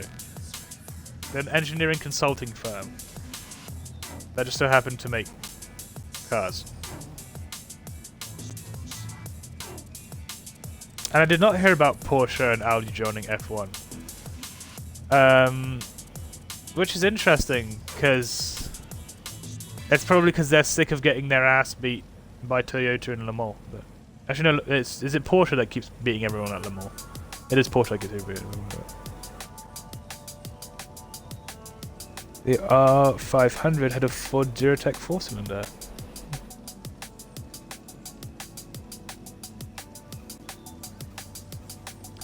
That Lotus Carlton is beautiful. Just sitting there, it looks gorgeous.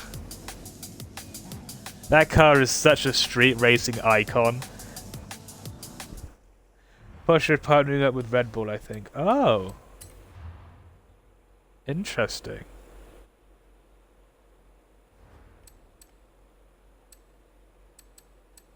I sold my Lotus Carlton. And Audi is buying another team, but I don't know which one. Oh, okay. Still waiting for Lotus to make a return, though.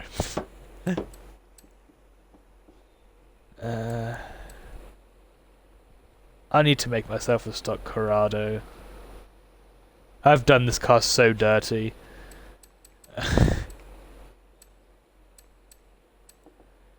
The Corrado is another deep story in automotive messiness. Corrado, for a start, doesn't actually mean anything, by the way. It's not a real word, it just sounds Italian. And it's supposed to be, essentially, a sports car. And it is. The Corrado is a beautiful car. And there are videos about it on YouTube that you guys can go watch. Third dream car for me behind the RS 500 Cosworth is the Volvo 850R. Then the Carlton, yeah.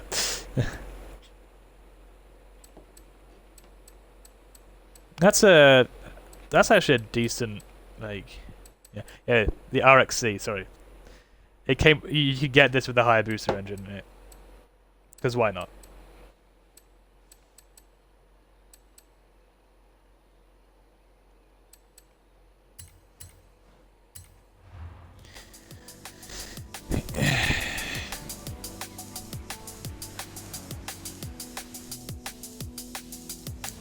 The Carlton started off, like, set off so many things in the UK when that thing came out. If you guys don't know the story of the Carlton, I 100% recommend you guys look it up or watch videos about it, because it is... Oh, damn it.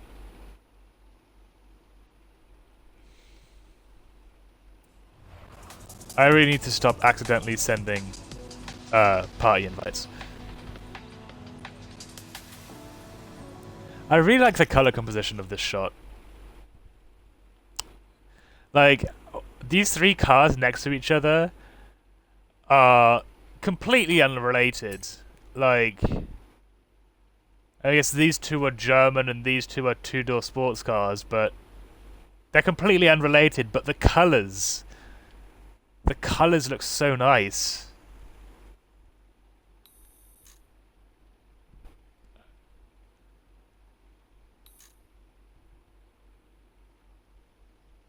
Colors. Yeah, it is legendary. It does look like a Top Gear Challenge lineup. Right, so Hammond.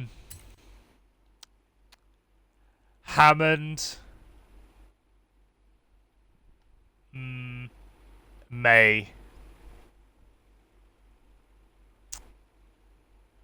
100%.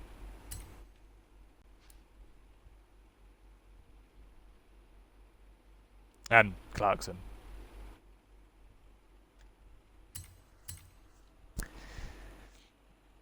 I'm out of liquid actually. I have a little bit left in my jug, but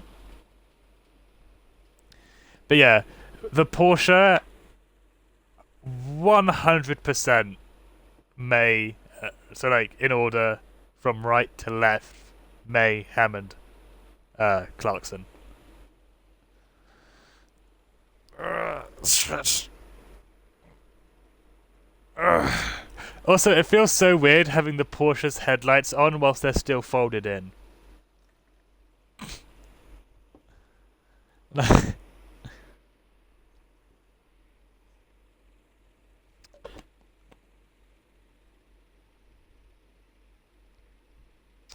True. That is true, but I can't imagine May. I can't imagine James May in any of these two, though.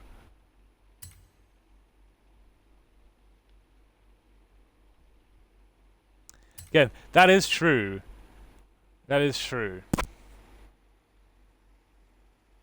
Although it would be funny. What would be funny is Clarkson in that one, obviously, and then May in the Nissan.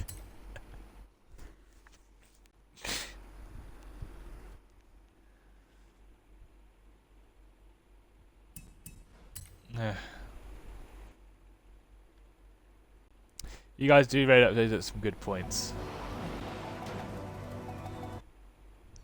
I did stretch. Well, the thing is, it's not like a specifically stretching my neck. I'm just stretching normally. Kind of hope my neck kind of feels a bit better afterwards.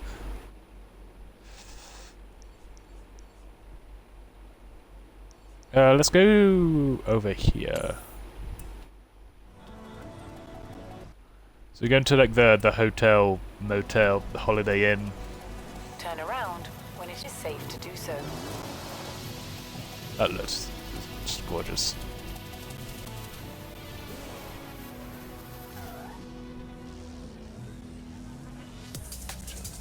In 200 meters, turn left.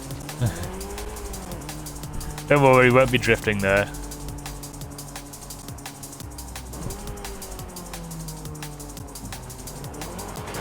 Oh, that's why you look before you enter the road. It's going good for us. Thank you for asking. How are you going? 200 meters, turn sharp right. Turn sharp right.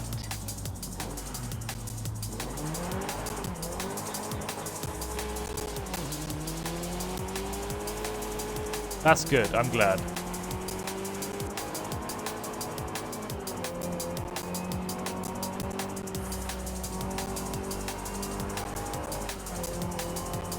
We're having a nice chat about cars today, so I'm quite happy.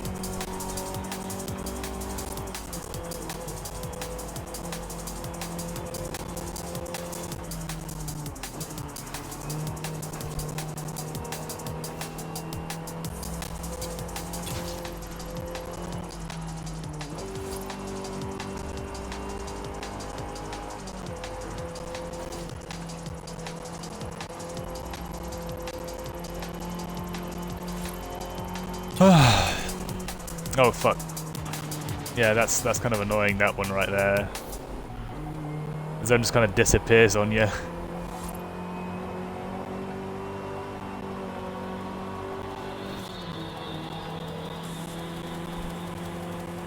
This car is beautiful though.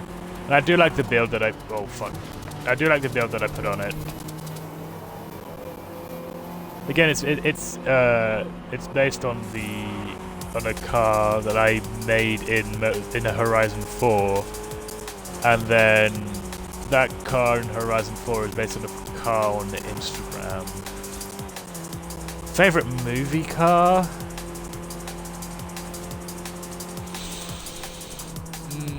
At the roundabout, take the second exit. I would have to go with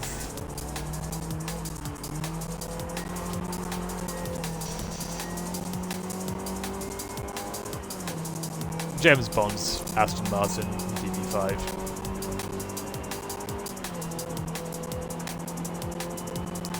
It's a classic, and I used to have a book, like a James Bond book thing.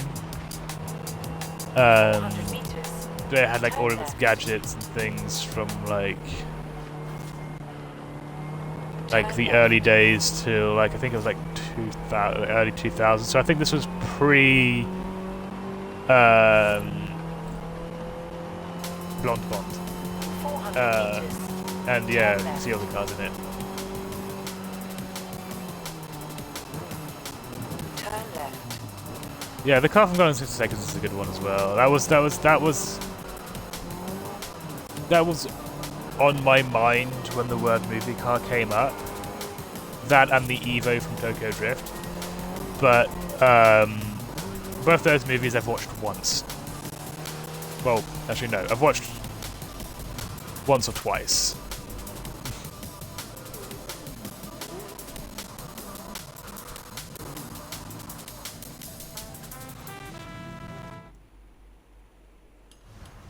But joke answer, the Pontiac GTO from that one Moshi Monsters music video.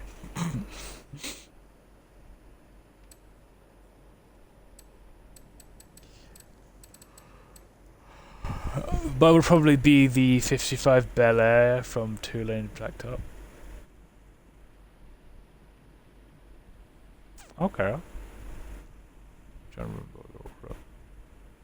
was never really into movies when I was a kid, and even less now. I get most of my like love of like cars and stuff from video games and motorsport.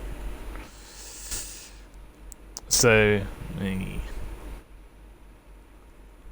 my favorite car in like unique car, like cultural pop culture car type thing, including video games and movies and stuff like that, would have to be, well, I have it.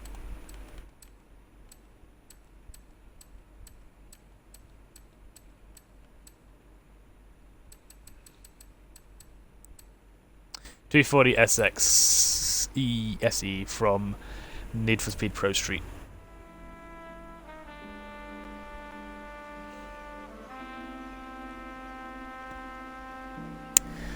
I like my childhood is this car.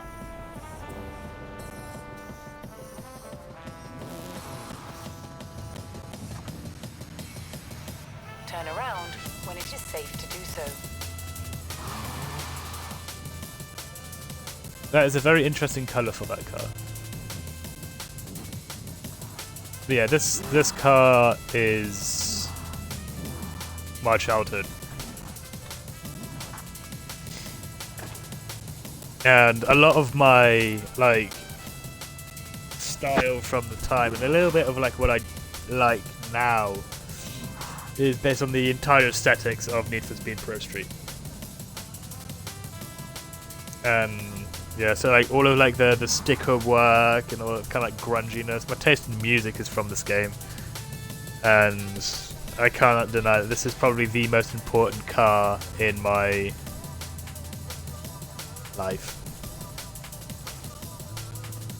And I barely even drove it in the game, because as soon as I got new cars, I just ditch it. But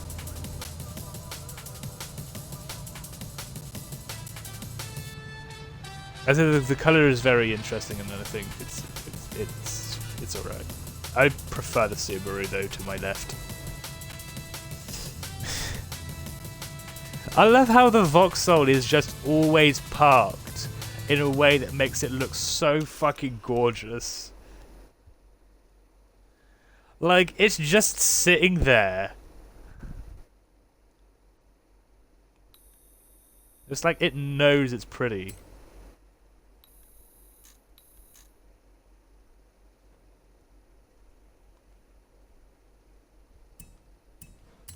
It's always just in the distance outside of my field of view.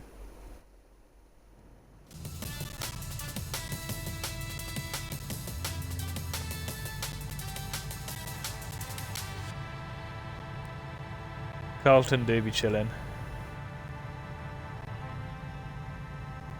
Although it might be one of the least chill cars ever made. It is very much not chill.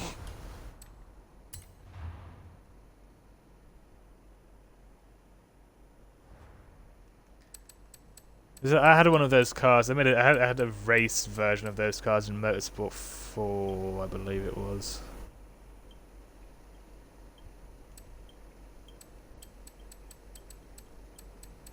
And I do enjoy that.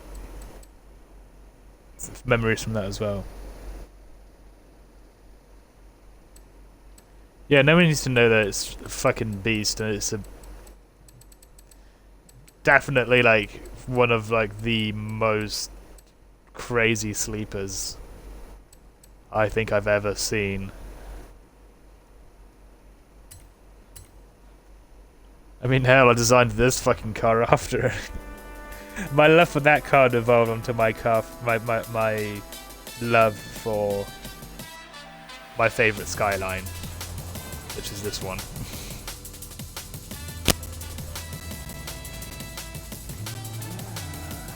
And then, like, you can definitely tell my type when when some of my favourite cars are the GTSR Skyline, the Vauxhall Lotus Carlton, the Mitsubishi Galant, and the Subaru Legacy.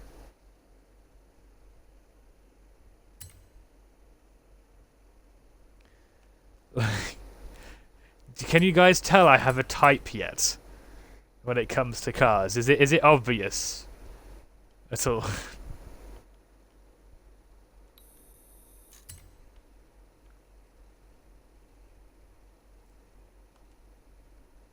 I'll take it from the other side. Yeah, boxy factory sleepers.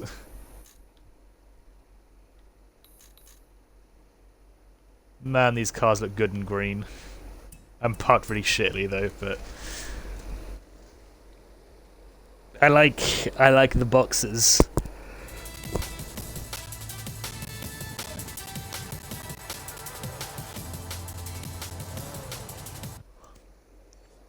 The R31 is my favourite one. For no other reason than it's just really cool to me. Le Brick. Yes, it's Le Brick. Oh, the Galant sounds. I want them to bring us back the Galant and the fucking Legacy.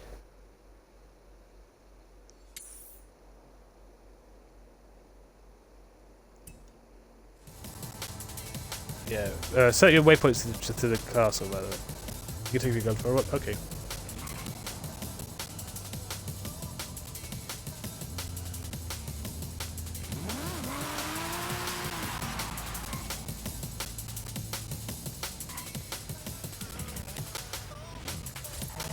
Yeah, I got you. Boop boop boop boop boop boop boop boop boop boop. Up here. Hotel Castillo. If they bring it back, 99% chance it'll be electric.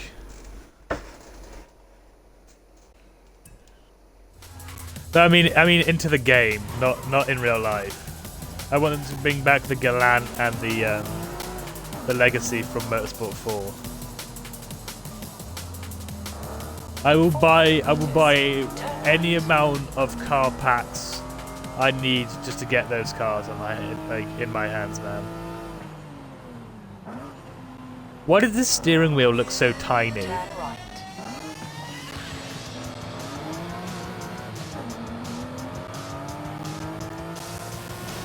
It's a tiny steering wheel. I mean, it's a normal size steering wheel, it just looks tiny.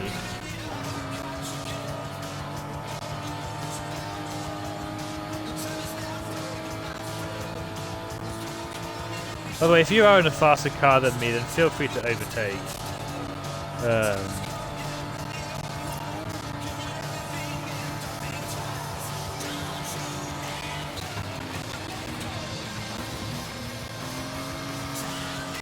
Yeah.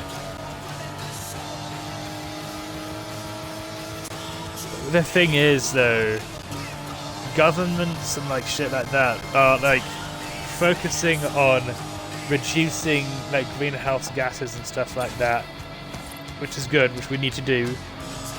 But they're focusing on the individual way too much. Like way too much. They're pinning like the hopes of the entire planet on the individual when we should be collectively making an effort to make the cities cleaner by burning less coal to make electricity and stuff like that in the first place. Not hastily switching everyone to electric cars that have harmful batteries we don't know how to get rid of, and whose charging requires requires more production of electricity that is still using coal in the majority of places. I don't hate electric cars. I do think their development is crucial for the betterment of us as a species, because eventually we will run out of gas. But I think that instead of making the individual have to change his ways, maybe start focusing on the big industries that still use coal as a means of heat and power production.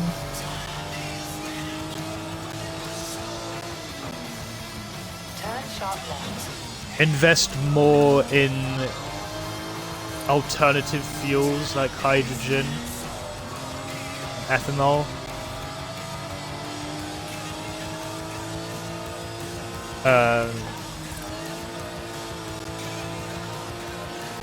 Put more time into creating thorium power plants. You know, there's too much pressure put on the individual. And it's like, if you don't drive an electric car, you're hurting the planet. And that's like, that's not entirely true.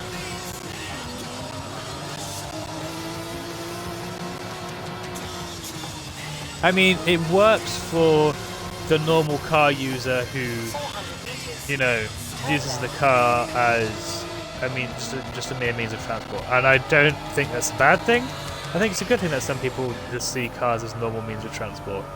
If they didn't, then sleepers wouldn't be a thing.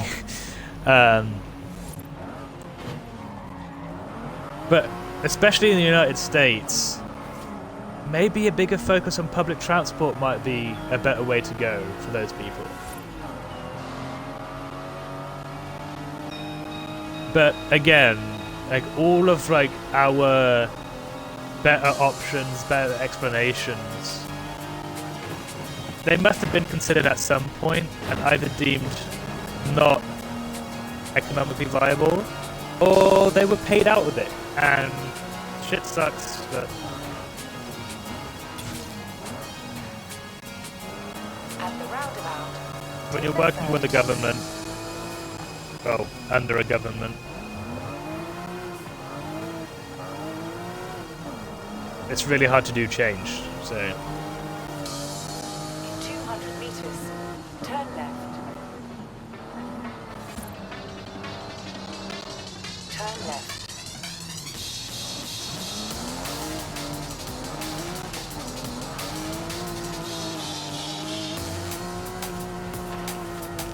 Because like making your population switch to electric cars and stuff like that, and forcing them to go with cleaner energy, is basically the government saying, we're not bothered to lower our emissions ourselves by implementing like better policies and looking into the cleaner energy outside of the car. So we're just gonna make everyone else do it. arrived at your destination.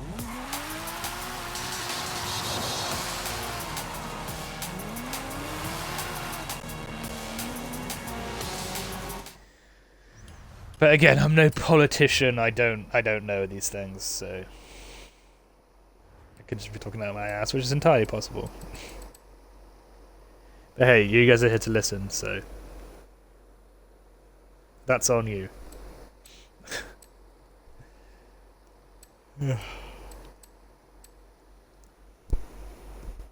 Oh look, guys, it's a Pontiac GTO.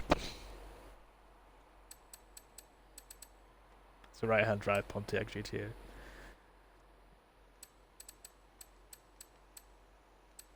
I'm out of liquid. I need to refill it.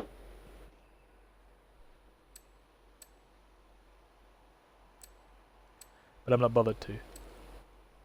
I'm literally drinking drops right now.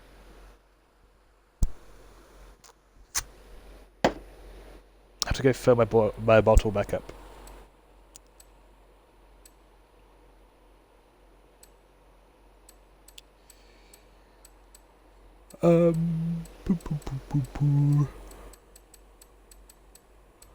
What car can I rant about next? Navigation with electric cars. I just feel like they're being pushed on people too harshly. I agree. It should be a choice. It should be like, and that's why like I'm excited for hydrogen to be. I don't have anything to say about the PLP 50. It's just a car that exists. I don't have much to say about it. It's a product of the 1960s where, you know, cities were getting more and more crowded and people were thinking of ways to kind of future-proof the automobile, and the PLP 50 and the Isetta and all that stuff were answers to that. There's your answer.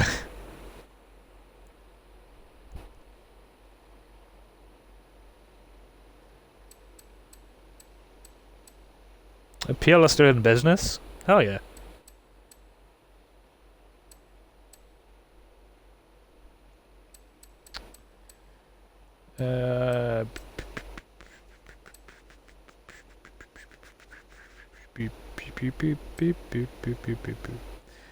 I don't actually have the Koenigsegg Jesko because I don't really like it. I have one Koenigsegg, and the only Koenigsegg I have is the only Koenigsegg I like. And it's a Koenigsegg CC8S.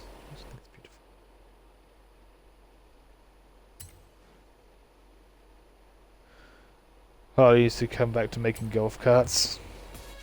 They need to stop pressuring electric motorbike companies to go out of business. That's what Harley needs to start doing.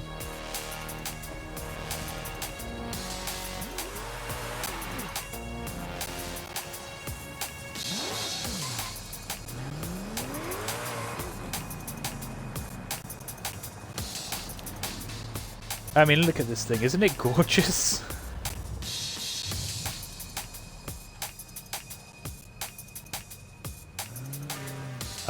I don't have one of those either, because it's one of those cars that everyone has and everyone talks about. Like, it's just,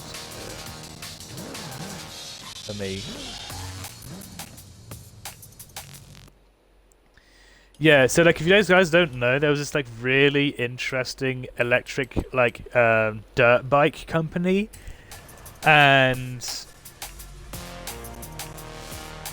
there's a whole debacle like over that with Harley pressuring them pretty much. Like, so basically, the company was doing really well. And Harley was trying to buy them out, but they said no. We're doing well at the moment. There's no. We appreciate the offer, but no, thank you. And Harley kept like raising the price, and at one point somewhere down the road, the electric bike company starts being in risk of getting bankrupt, like business isn't working too well, and they still don't want the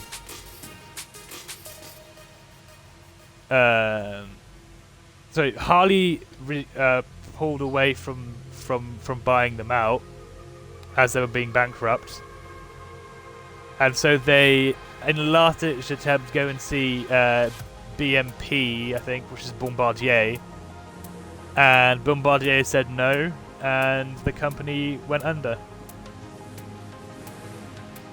And then they opened up their whilst they were being whilst they were moving out of their thing, they had like their doors opened for people to just go and grab pieces from their factory, and they had a few engines in there that they were working on for future bikes that end up looking quite similar to the ones that Harley puts in their Zeros.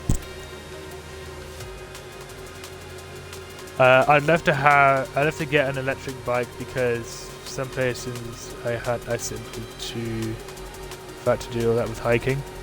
Yeah, and I think electric bikes are quite fun in concept. They're like, for city riding, it's so nice.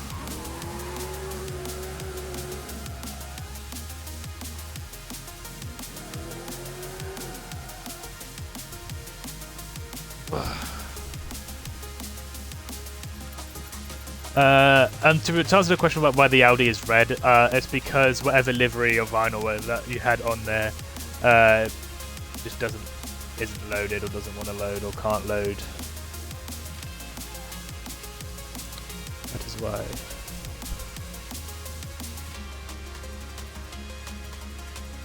Level of the Colton is still there.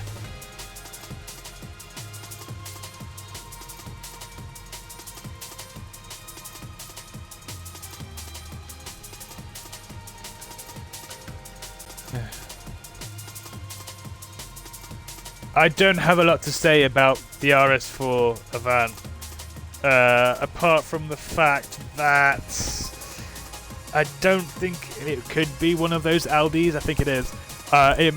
It's one of those Audis where it's not actually true all-wheel drive.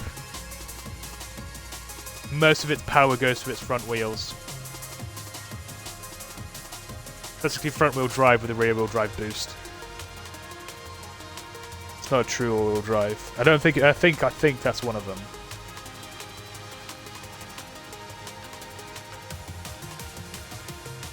And like the ones that have like the newer Audis that have 5 cylinders in them are actually Lamborghini engines. Well, half of a Lamborghini engine, technically.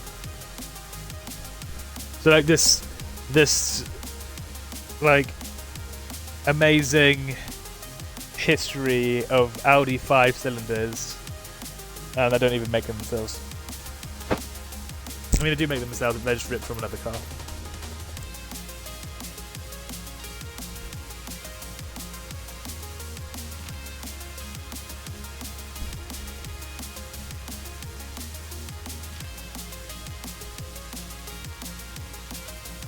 Yeah, it's not loading, or it's just being stupid. That's Forza for you. I have a few liveries that won't load sometimes. Some of them because I had the words V-Fish Taco on it, which is the name of one of my friends, and I was like, why can't I put that on there? Some of the cars that have that sticker on it are fine, but it's not that one.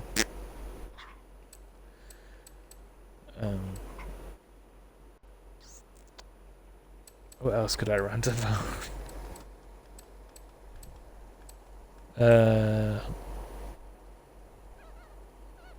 I could go on a long tangent about these things. I mean, these beautiful things and these two pieces of crap. Oh yeah, Toyota is old. Yo, it's Gob. How you doing, my dude? I don't know if my shout out command works, but I'll give it a shot. I'm not streaming tomorrow. Next stream will be on Saturday, and it will be my birthday. And it will be a Q&A, a live Q&A. Next Forza stream will probably be next Sunday.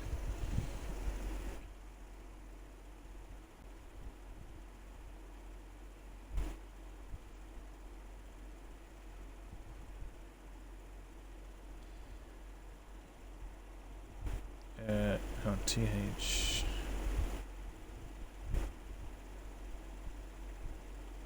Been better. I was alright until last night. You know. Now the command doesn't work. God damn it. Oh well. Well, go and follow the Gobstopper if you guys haven't already.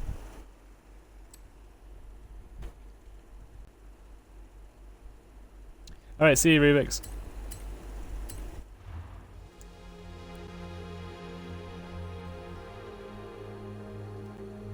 Yeah, I was alright until last night, but you know.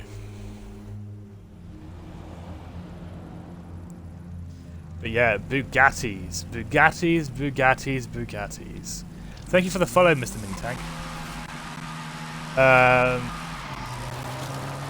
What a fall from grace, in my opinion. So, having grown up in France, I might have a little bit of bias.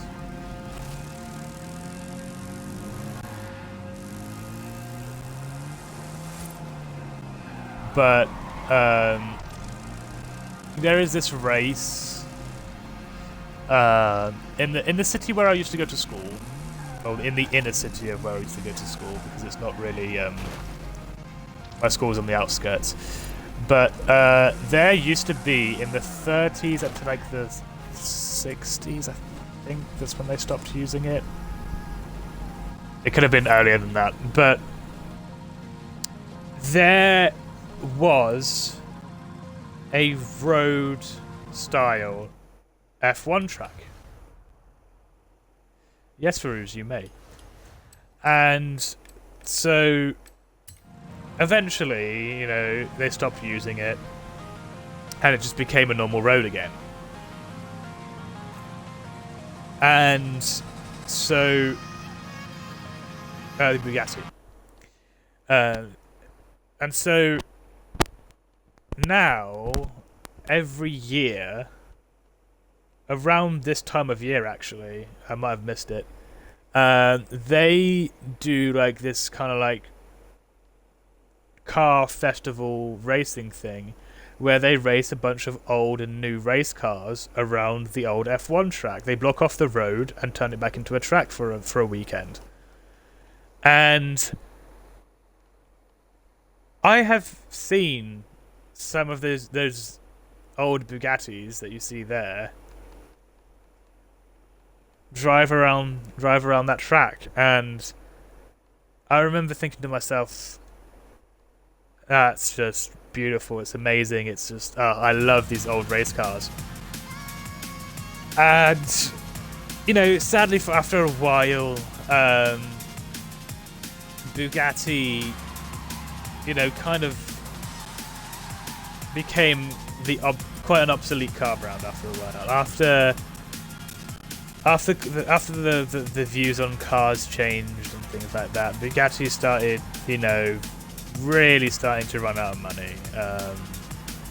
Being just a racing car company alone wasn't enough. And so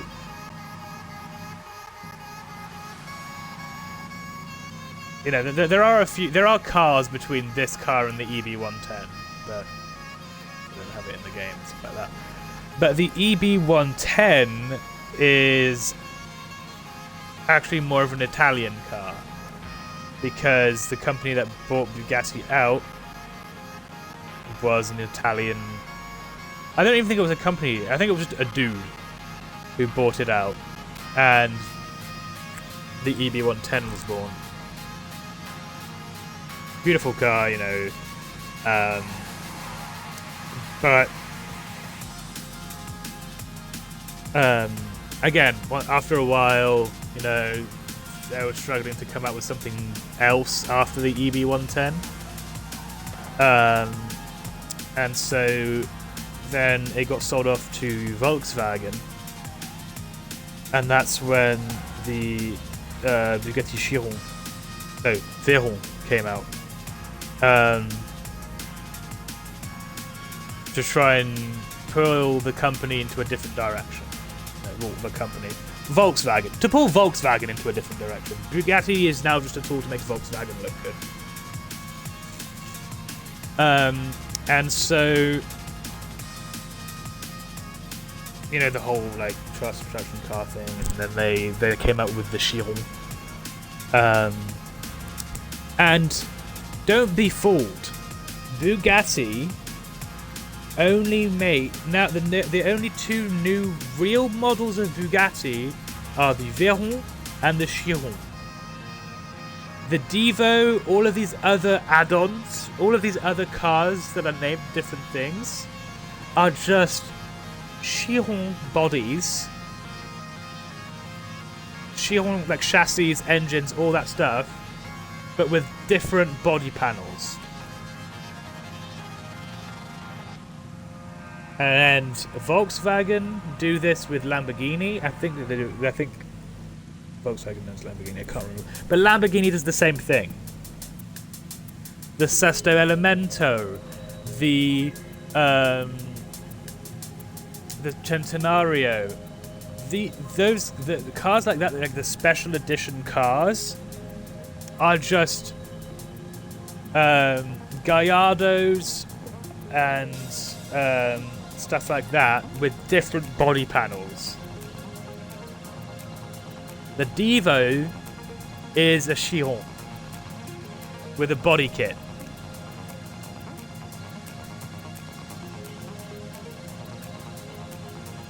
And that's what I mean by a fall from grace.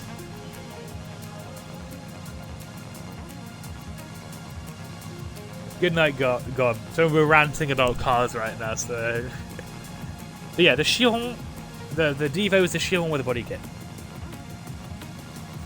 And I'm like, when you look at the car to your guys' right, and you see the craftsmanship, the time that went into it, don't get me wrong, there was craftsmanship and time put into the car to your left as well.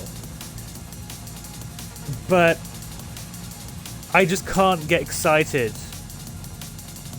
about the Devo or the Centenario or anything like that, because I know that in the end the only thing that makes them special isn't their performance, it isn't even especially their looks, it's just that they didn't make a whole bunch of them.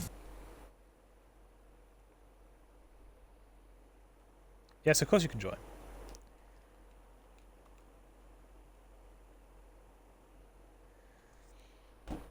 And I'm like, if the only thing that makes a car rare, the amount of them that was built,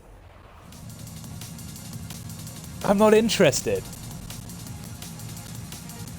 I'm going to pull over to the other side. Give this if anyone has an EB110, now would be the time to pull it out. But I just can't get excited about it, because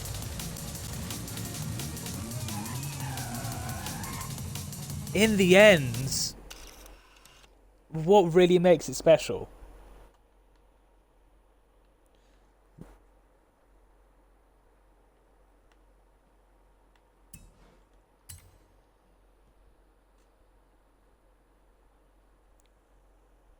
Like, why get like a one-of-a-kind car that's only one-of-a-kind? Oh, one-of-a-kind. Because they didn't make a whole bunch of them. Because they could make a whole bunch of them. They could make a shit ton of Devos. They have the money to. And they have a bunch of old chassis they can put the fucking things on. But they choose to not make a whole bunch of them.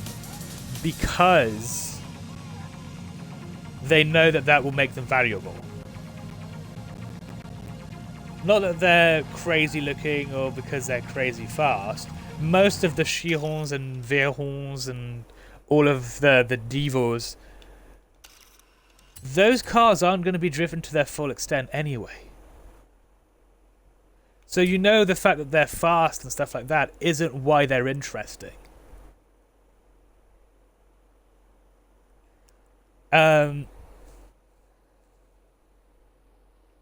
It's just like it's like manufactured rarity.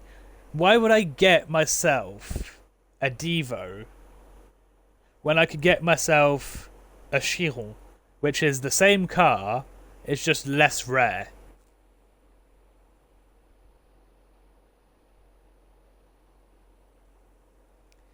I don't quite get it.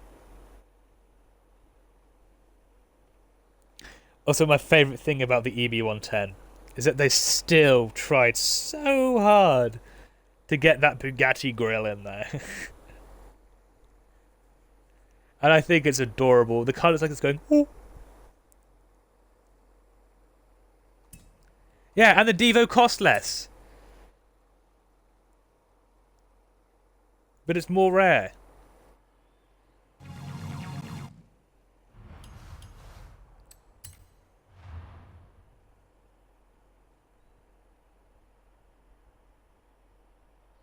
I didn't know it cost less. How the fuck does it cost less?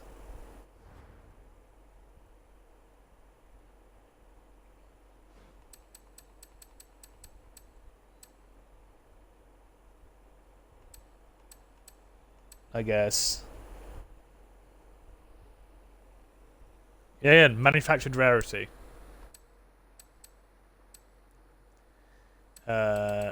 Someone asked me about McLaren.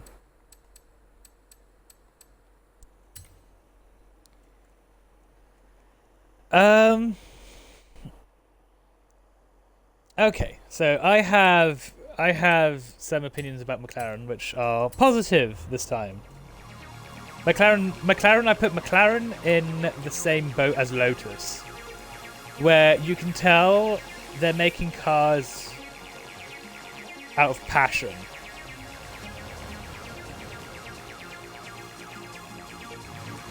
It's probably because it's probably because there are less Devos now. Sorry, less, not less Devos now. There's probably like, they're probably running out of Chirons to convert. But yes, McLaren. I like McLaren. I put it in the same boat as Lotus when it comes to cars because of how they're still rear-wheel drive. They're these crazy fucking looking cars, and we will ignore the little mishap they had with Mercedes for a particular car that shall not be named. Although that car does exemplify the difference between a brand like Mercedes and a brand like McLaren. All of the McLaren stuff on that car is the epitome of trying to make a ridiculously fun car. But then Mercedes go ahead and put an automatic gearbox on it and make the car ridiculously heavy with all of like the creature comforts, which makes all of the McLaren stuff that was initially made on it useless.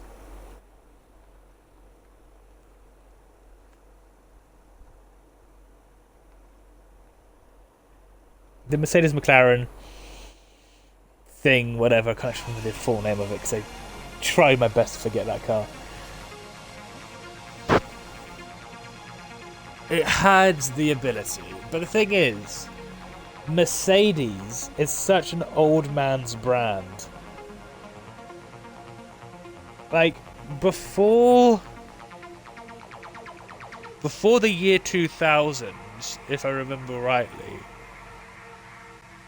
or the 90s was it? I think it was before the 90s, something like that.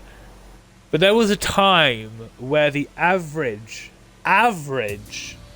Mercedes owner was 60 years old. That's not a maximum, that's an average. So when you take a car company that's rooted in big luxury cars that have, you know, fun engines from time to time, and a company whose latest car was inspired by Formula One cars, you can imagine that the car that resulted is constantly conflicting with itself and ends up being an uncomfortable comfort vehicle and an unsporty sports car. But again, I must reiterate, this is no fault of McLaren's. It's Mercedes' fault. Now when it comes to the newer cars in the McLaren lineup, I do prefer the swishy headlights. And it is quite hard to distinguish them nowadays. But I do think that they do have many options, and I think it's very fun. This is fun. Oh, well, let's do a little bit of driving to another spot though, so that we can talk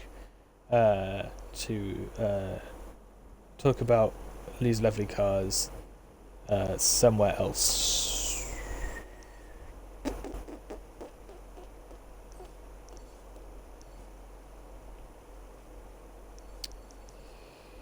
Let's go to...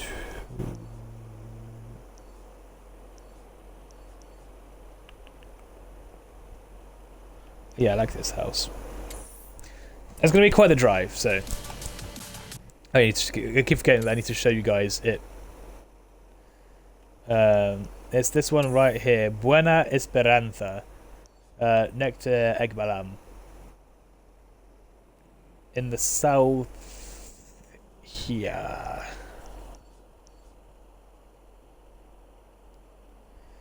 Furiz has issues joining my convoys, and I can't for the life of me figure out why. I'm not going to be driving the 2020 McLaren GT, by the way. I can run around Grand Tourers for a while. Boy, do I have a lot of such about Grand Tourers.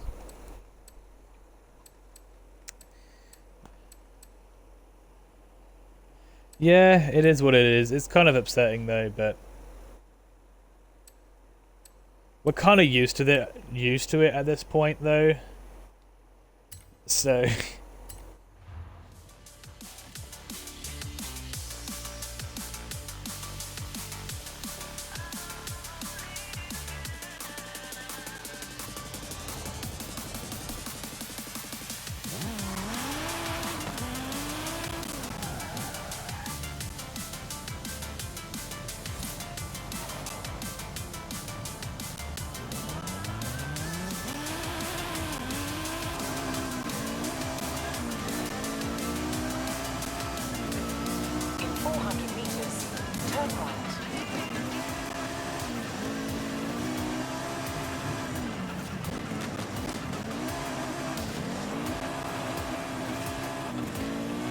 I love this car. Turn right.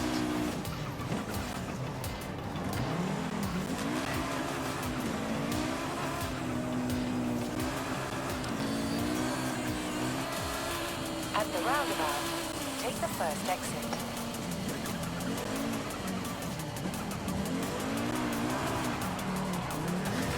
At the roundabout, take the third exit.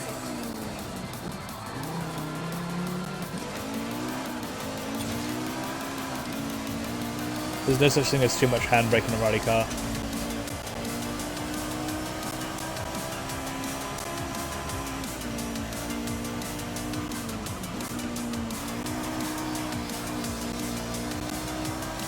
Another thing I was saying that could be cool for them to add into this game, like a feature, is associate everyone in the convoy with a colour and make them that colour on the map.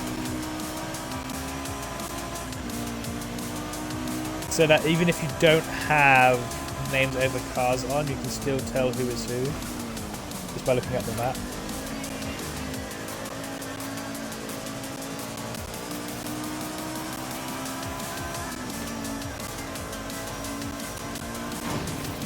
Fuck.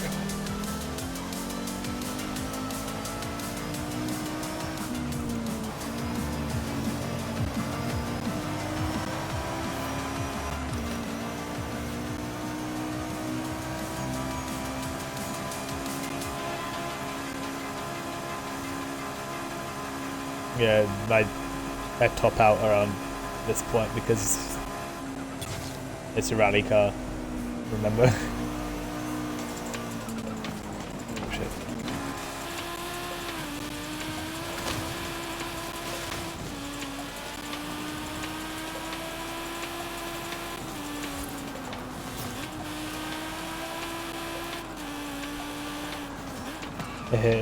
Audi 5-cylinder go.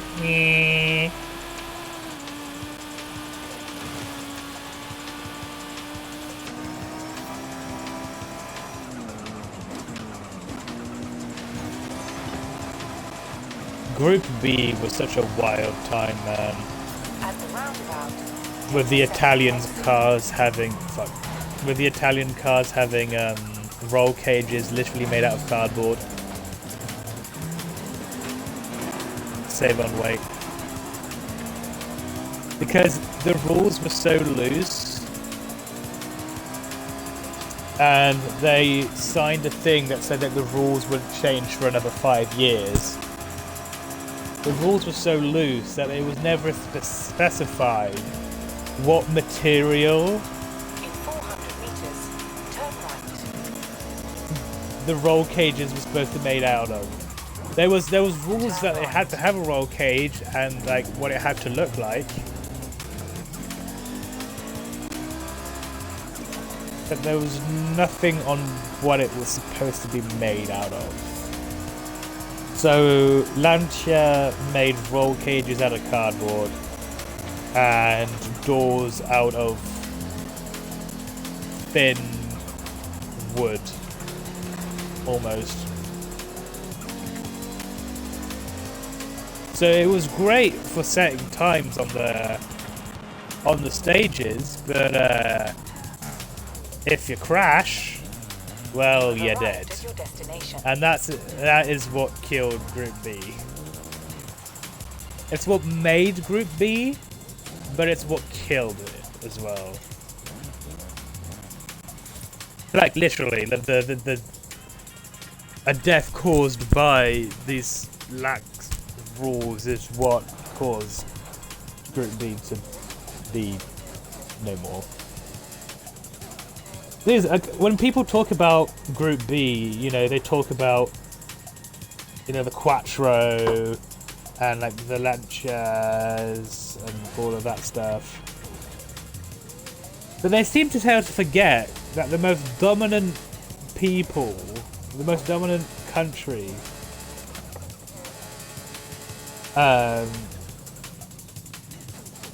in Group B, in rally in general, at that time, before and during Group B, was France. French cars were killing it out there. French drivers were killing it out there. I mean, I don't know if you guys have heard of this little unknown driver called Michel Mouton.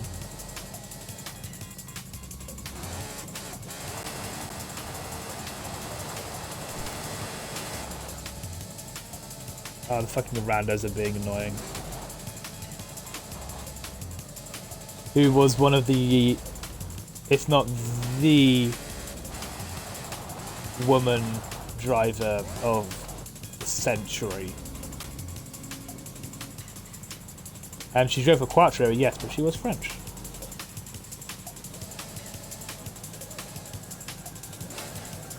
And the French cars, like the the Peugeots and the Renaults and stuff.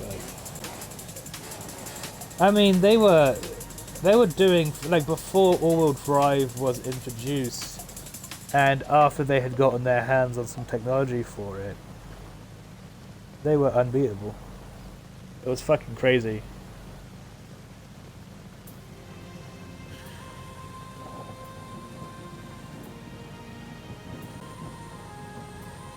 The M1's really pretty.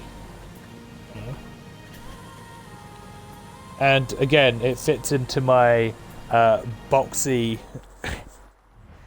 car taste. I think if there's any car that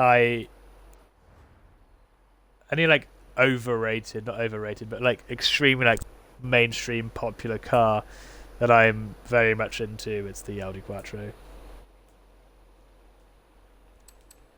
I mean, A110 was fucking sick as well for rally.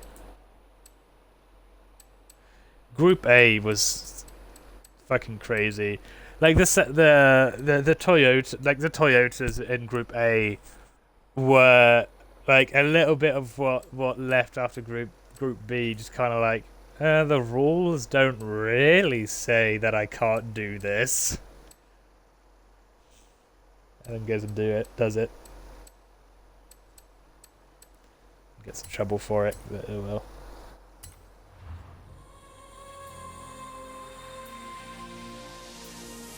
I mean, I'm 100%. I am of the opinion that rules in motorsport are just there to give the engineers an excuse to break them.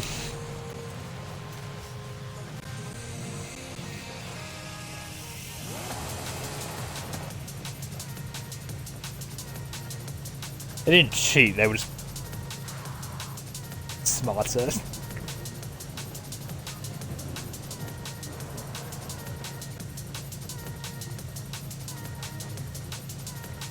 But yeah, rally in general, I think, is a very I'm just going to drone mode to make it a bit more interesting to look at. Rally in general, I think, is probably one of the best motorsports, if not the best motorsport ever.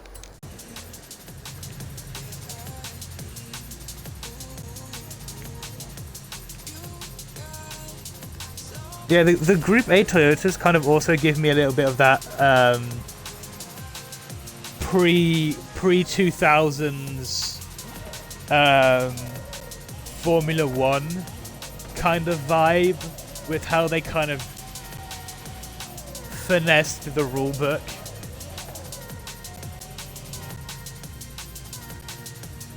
But I can't get that much into Formula One. I don't find it very exciting to watch. It's probably because of like the whole like rich kidness of it all is a very big turn off for me when it comes to Formula One.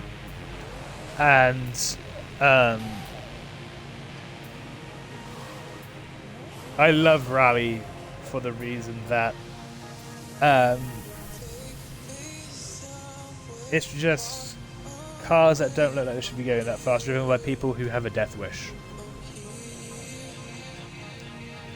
And I think like that in itself is a good enough reason to adore rally.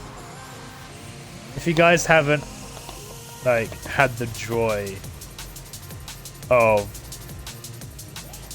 like, you don't even need to watch rally stages. Like, yes, it can be long to watch a full rally stage and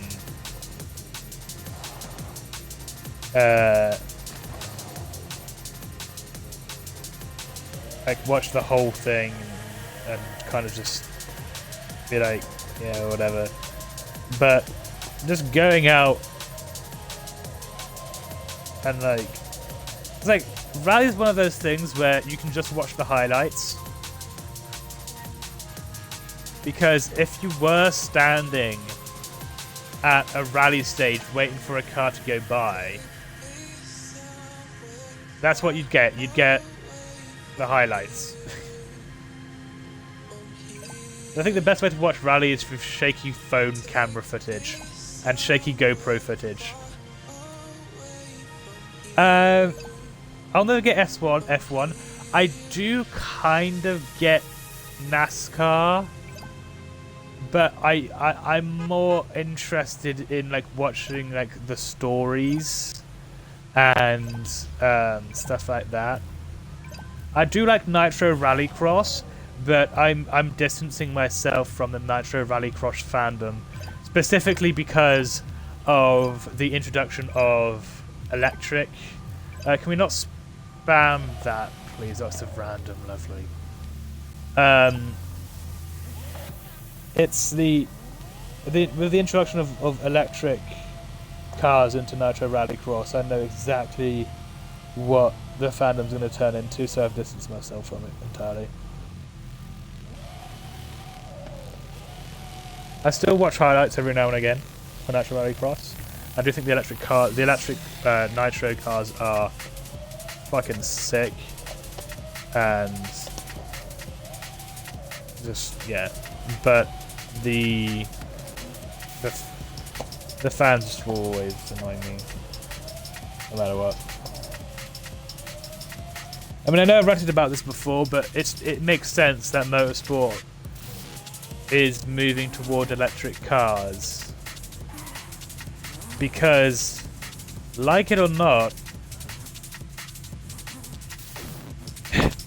car manufacturers are trying to sell you cars. What a fucking surprise. So, like, if the cars that they want you to buy are electric cars, they're going to put electric cars on the track.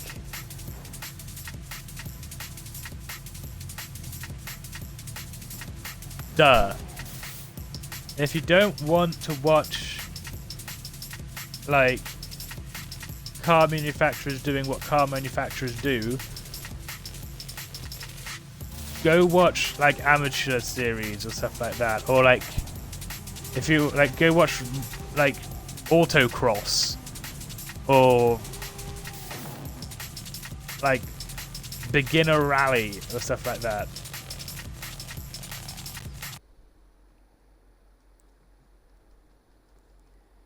Like, don't be annoyed that car companies aren't advertising things that you specifically want. Don't be mad at Mitsubishi because they don't make Evos anymore and they've turned it into an SUV. Guess what? That's what sells. It's a crossover. That's what sells. Yeah, it's annoying that they use the Evo name, the Lancer name, but invent time travel, go back into the 90s. If you want to say that.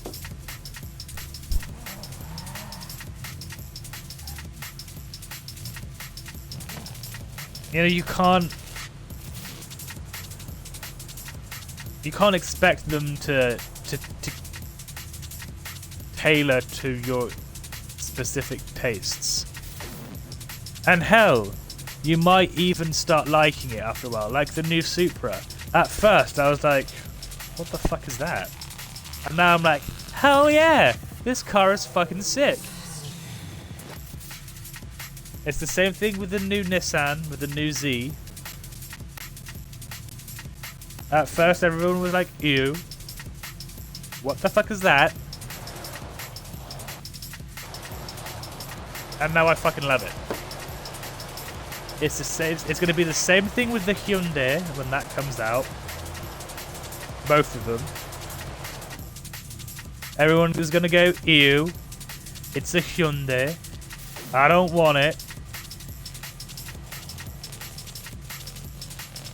And then they'll be like, they made the Veloster. They know how to make cars. I don't agree with American car companies trying to make electric muscle cars. Make electric cars, but don't mix electric car and muscle. Yeah, we don't want sports cars anymore. We do want sports cars, but car companies and people in general need to realize that we can't afford to have multiple cars. And if we are going to have a car, it needs to be versatile it needs to be spacious, and it needs to be practical. Because we can only afford one.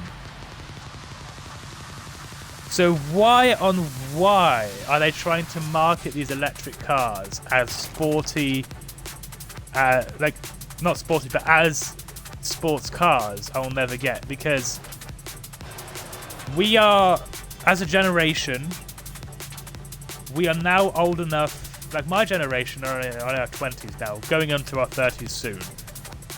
We are old enough to understand, like, yeah, maybe, you know, hatchbacks aren't so bad, SUVs aren't so bad, and we're just starting to accept those types of cars. However, not marketed the way they are. It's, yeah, an EV subcompact SUV, an EV crossover. Make it look interesting. Make it fast. If you want. Make it more marketable to us. Make it look interesting. Don't just think we're going to buy something because it's called a Mustang. Don't think we're just going to buy something because it's called a Lancer.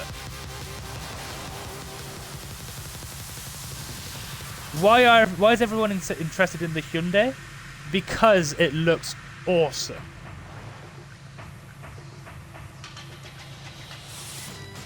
The Ioniq 5. Is that the one that looked like that? That looks like that old Hyundai that came before the DeLorean. That's what I'm thinking of. I know the Ioniq 5, so that's something else. Yeah, the Ioniq 5 is pretty good. I'm thinking. I'm talking about that weird sports car that they came out with, the hydrogen one. But yeah, the Ioniq 5 is fucking. It's a great car. It's a good electric car. I think Technology Connections and Aging Wheels made a video with an Ioniq 5, or is that the generation before that? But yeah, those cars are good.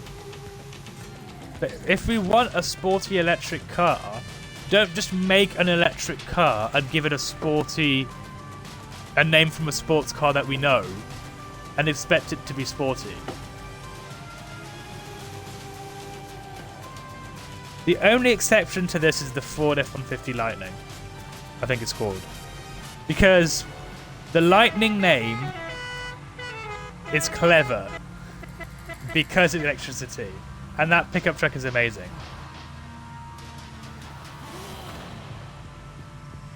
Well, it's like, I agree with that as well, Ghoul. I wish that car companies would stop using names in history and stuff like that. I don't want Audi to use the fucking name Quattro anymore, when the all-wheel drive system isn't the Quattro system anymore. It's not the same system. If you see an Audi Quattro, okay, an Audi something Quattro, no, it ain't a Quattro. It's a front-wheel drive. It's a fancy front-wheel drive. Ooh, but it's an Audi Quattro. It's got Quattro and it's got a 5-cylinder in it. The 5-cylinder is half of a fucking Lamborghini engine, and the all-wheel drive is a fancy front-wheel drive. People still fall for it. But the Audi Quattros you get now aren't Audi Quattros.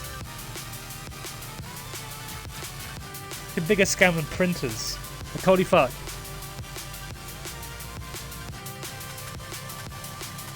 I think that's why I like the Honda Civic so much. It's not trying to be anything else. It's trying to be a Civic, and it does it very well. Do you know why? Because it's a Civic.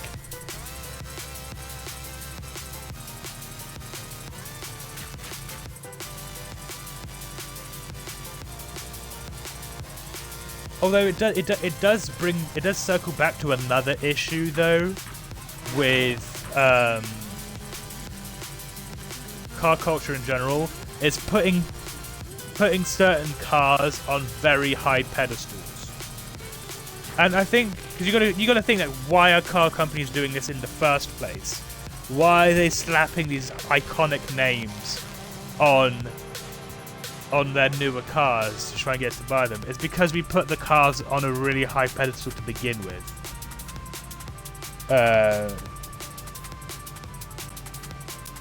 Yeah, I was expecting you to disagree with me. The lightning. I just think that the name was funny. That's actually the only reason why I think it's. I mean, it's a very capable truck, and it's all right.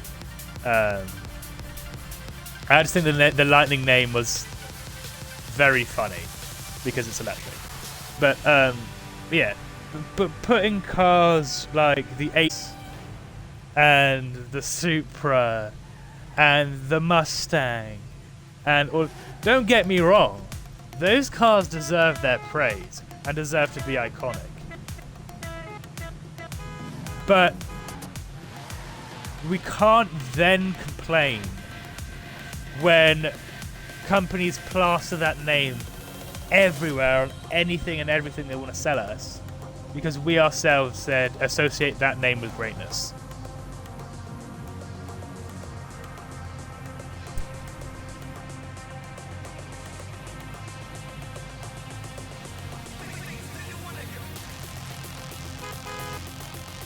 Words aren't designed to be buzzwords. It's what the public do with them that makes them buzzwords. And to be honest, I prefer the new Supra to the one that came before it. You can go and lapidate me now. You can like come and stab me or whatever. But to me, arguably, it's a better car. It's better looking. And just out of the factory, it's a better car.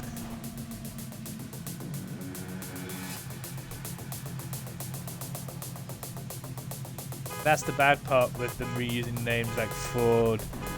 The Mavericks used to be an economy car, and people turned that into hot rods, and that's how it's one of. That's what it has. Look, I'm not saying that it's a bad car. Let's be clear here. But I don't like the Mark IV personally. I'd rather get a Mark V.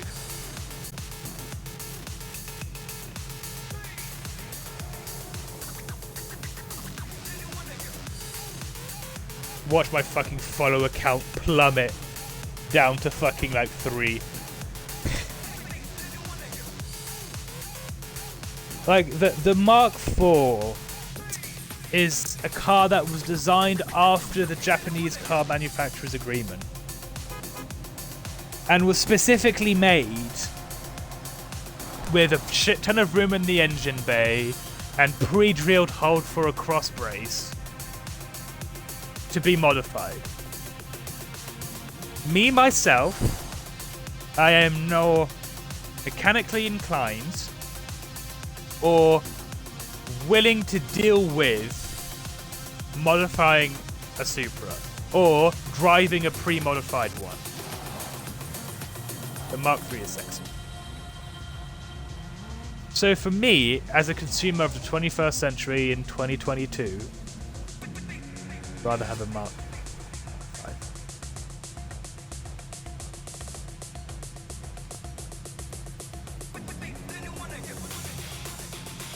I have said this and I will say it again, that it does deserve its praise. It is an iconic car. Hell, I have one in this game. It took me like 3 months to actually get around to actually wanting one. But, you know. And I'm like that with a lot of things though, when it comes to like some cars I prefer the newer versions of. I prefer the new 8.6. Sue me. Go and tell me it's a Subaru. I don't care. But try and find a stock one. Try and find an old stock. Although to be fair, the new 8.6 is pretty hard to find stock now as well. But the Mark III is a Supra, is very good. But you know, I never watched Initial D. And I never followed the history of drifting, and I never watched Japanese touring cars when I was a kid. So I don't have that emotional attachment to the 8.6. And so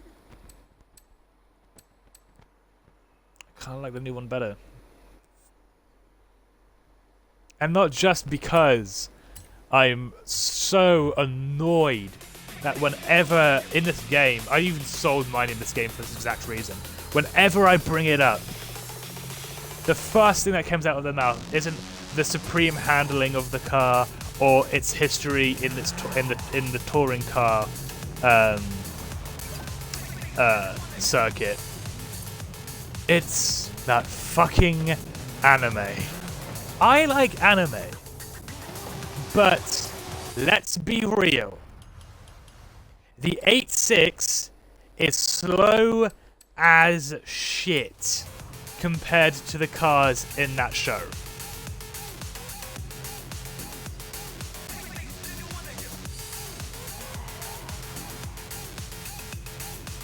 Yeah, we are probably the last for heavy modifications. But you've got to think that the future modifications could be in 3D printing. Could you imagine being able to print your own engine?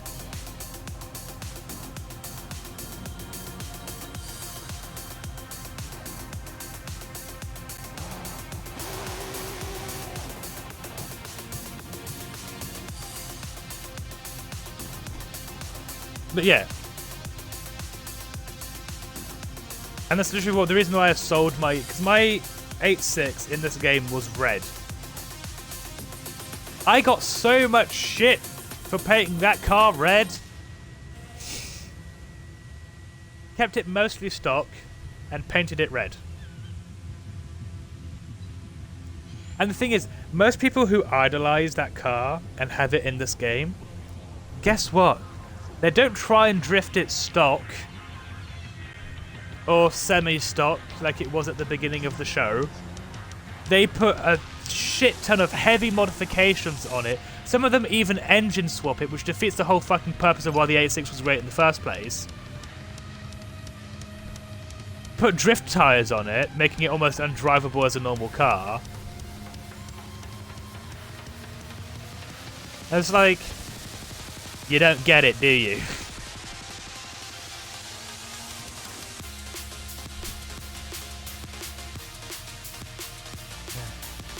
And that's why I think the new...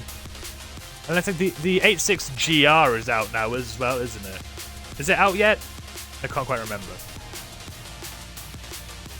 My Porsche does indeed suck.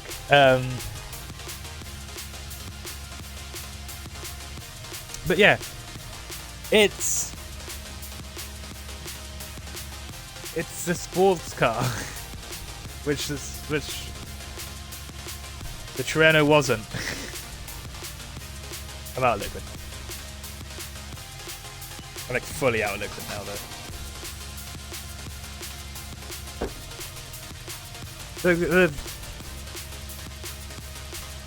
I understand liking the Tirreno, but if you're gonna like it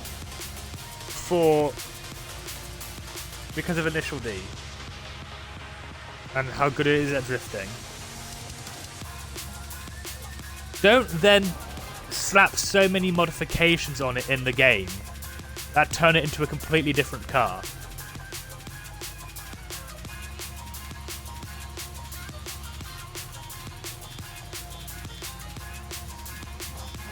And that's the other thing that annoys me about the Supra. I'm getting back to the Supra. I really have something against Toyota today, but that's another thing that pesters me about the Supra. Is that, oh yeah, it has room for modification and things like that, and it can be a monster with all of those modifications put on. But I don't like the look of it, for one. I think it's not a very good looking car. It's heavy. But also, one, you can't find one stock. And two, even if you did find one stock, you'd find yourself very disappointed by its performance because of how overhyped it is by kids on the internet who say it's the best car ever. Because you have to do the performance upgrades to it. That's how it was designed. It was designed to have those performance upgrades put onto it because of the Japanese manufacturer's gentleman's agreement, which limited horsepower on production cars in Japan to avoid street racing and people dying in their cars.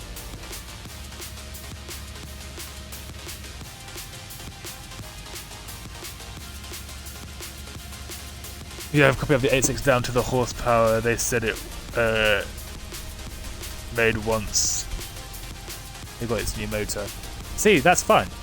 If you're gonna like it for the reason, if you're gonna like it because of Initial D, that's fine. But yeah, with the Supra, it's like it made 300 horsepower, and it weighed quite a bit. Stock. It had big fucking chrome wheels for a while, so I mean, what the fuck, you know. It made 300 horsepower. You're better off buying a Nissan Fairlady.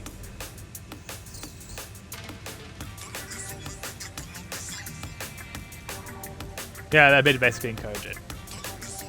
The popularity tax on the Mark IV Supra also makes it ridiculous and out of reach for most people.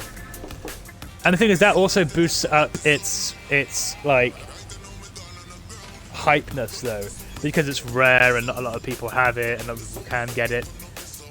But guys, at the end of the day, it started off as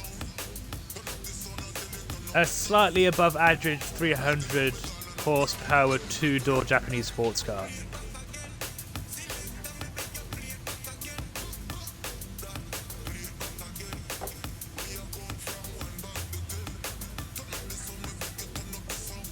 You know?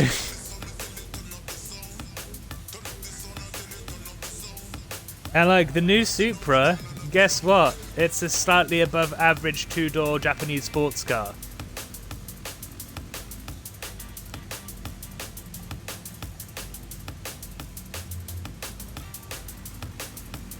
So where's the hate at? Why? Oh, let me guess, because they didn't make the engine. Yamaha made the engine for the old Supra, if I remember rightly. Because I know they did it for the LFA. I do believe they did it for the fucking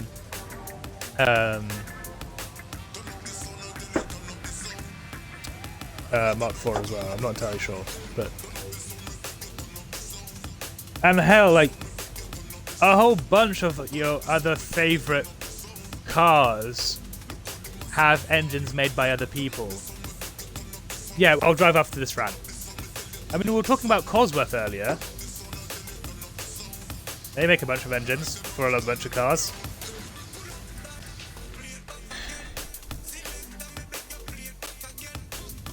And Toyota don't make sports cars anymore.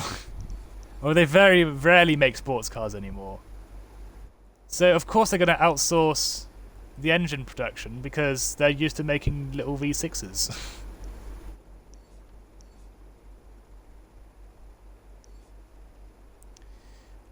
Where could we go though? I'm running out of places for us to do stuff.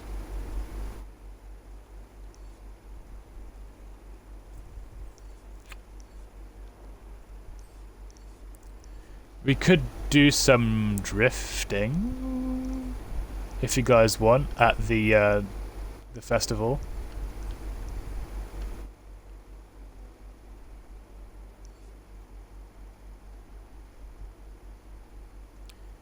Okay, if you have a spot, then lead the way. It better be good though.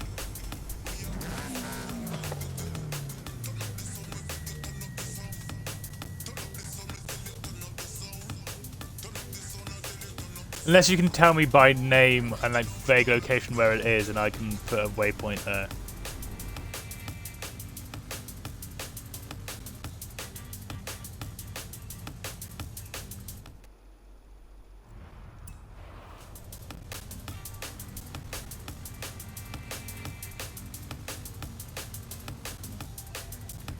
Ooh. Someone wants to get me started on rotaries. Someone wants to rustle my jimmies.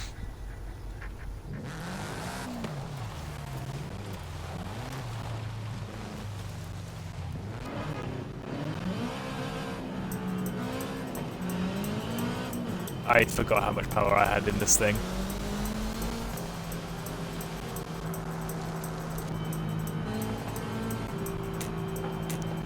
Rotaries, rotaries, rotaries.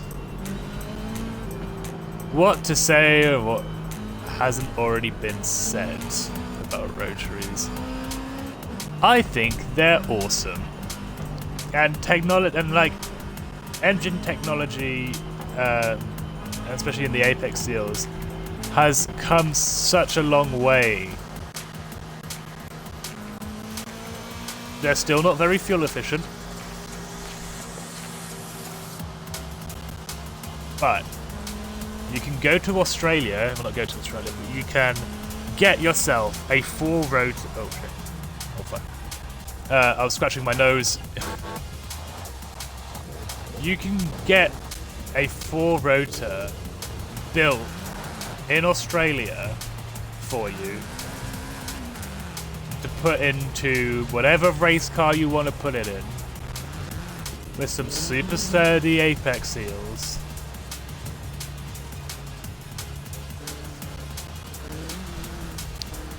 And have a fucking whale of a time.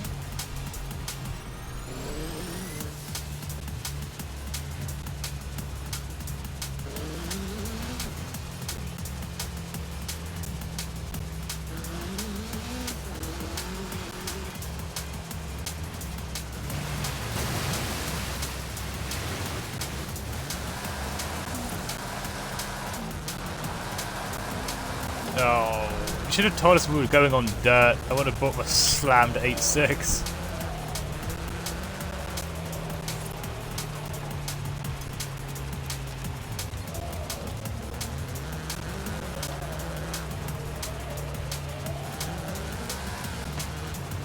I will probably be ending the stream soon, by the way, as a heads up for you guys. Although make sure you guys stick around to the end, because we'll be raiding it out to someone who may or may not be playing Horizon 5. If they're not, oh well, but if they are, make sure you can stick around to scratch that Forza Horizon 5 itch.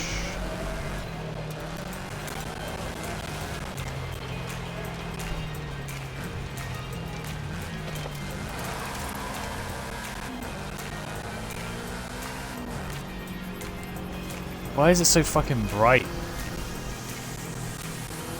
Use this view slightly better.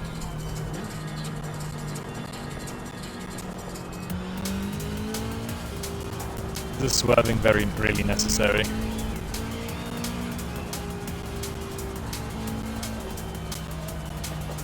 Yeah, rotary sport bikes. Yeah, I think this will be the last spot for us to go.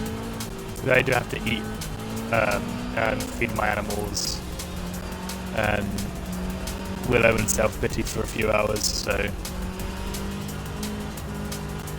busy schedule.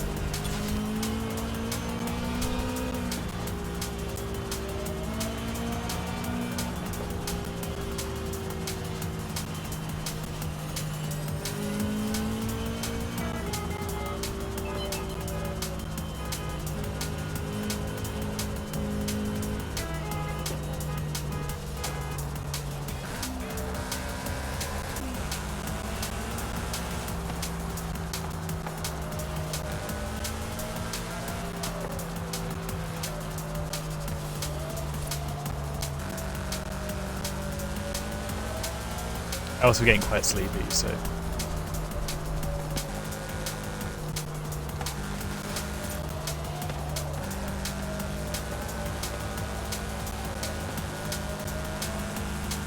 I wonder where we're going. Oh, fuck.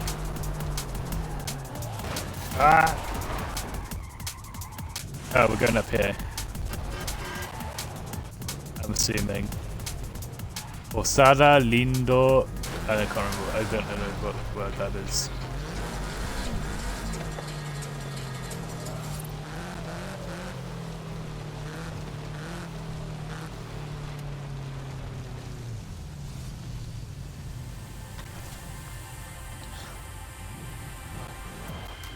I'm just going to reverse into this bit here.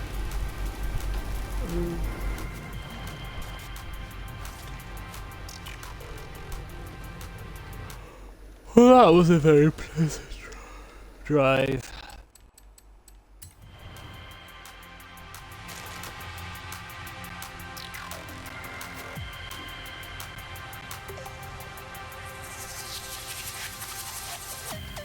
But yeah, and let everyone park up before I say my goodbyes. Let me just check who we have.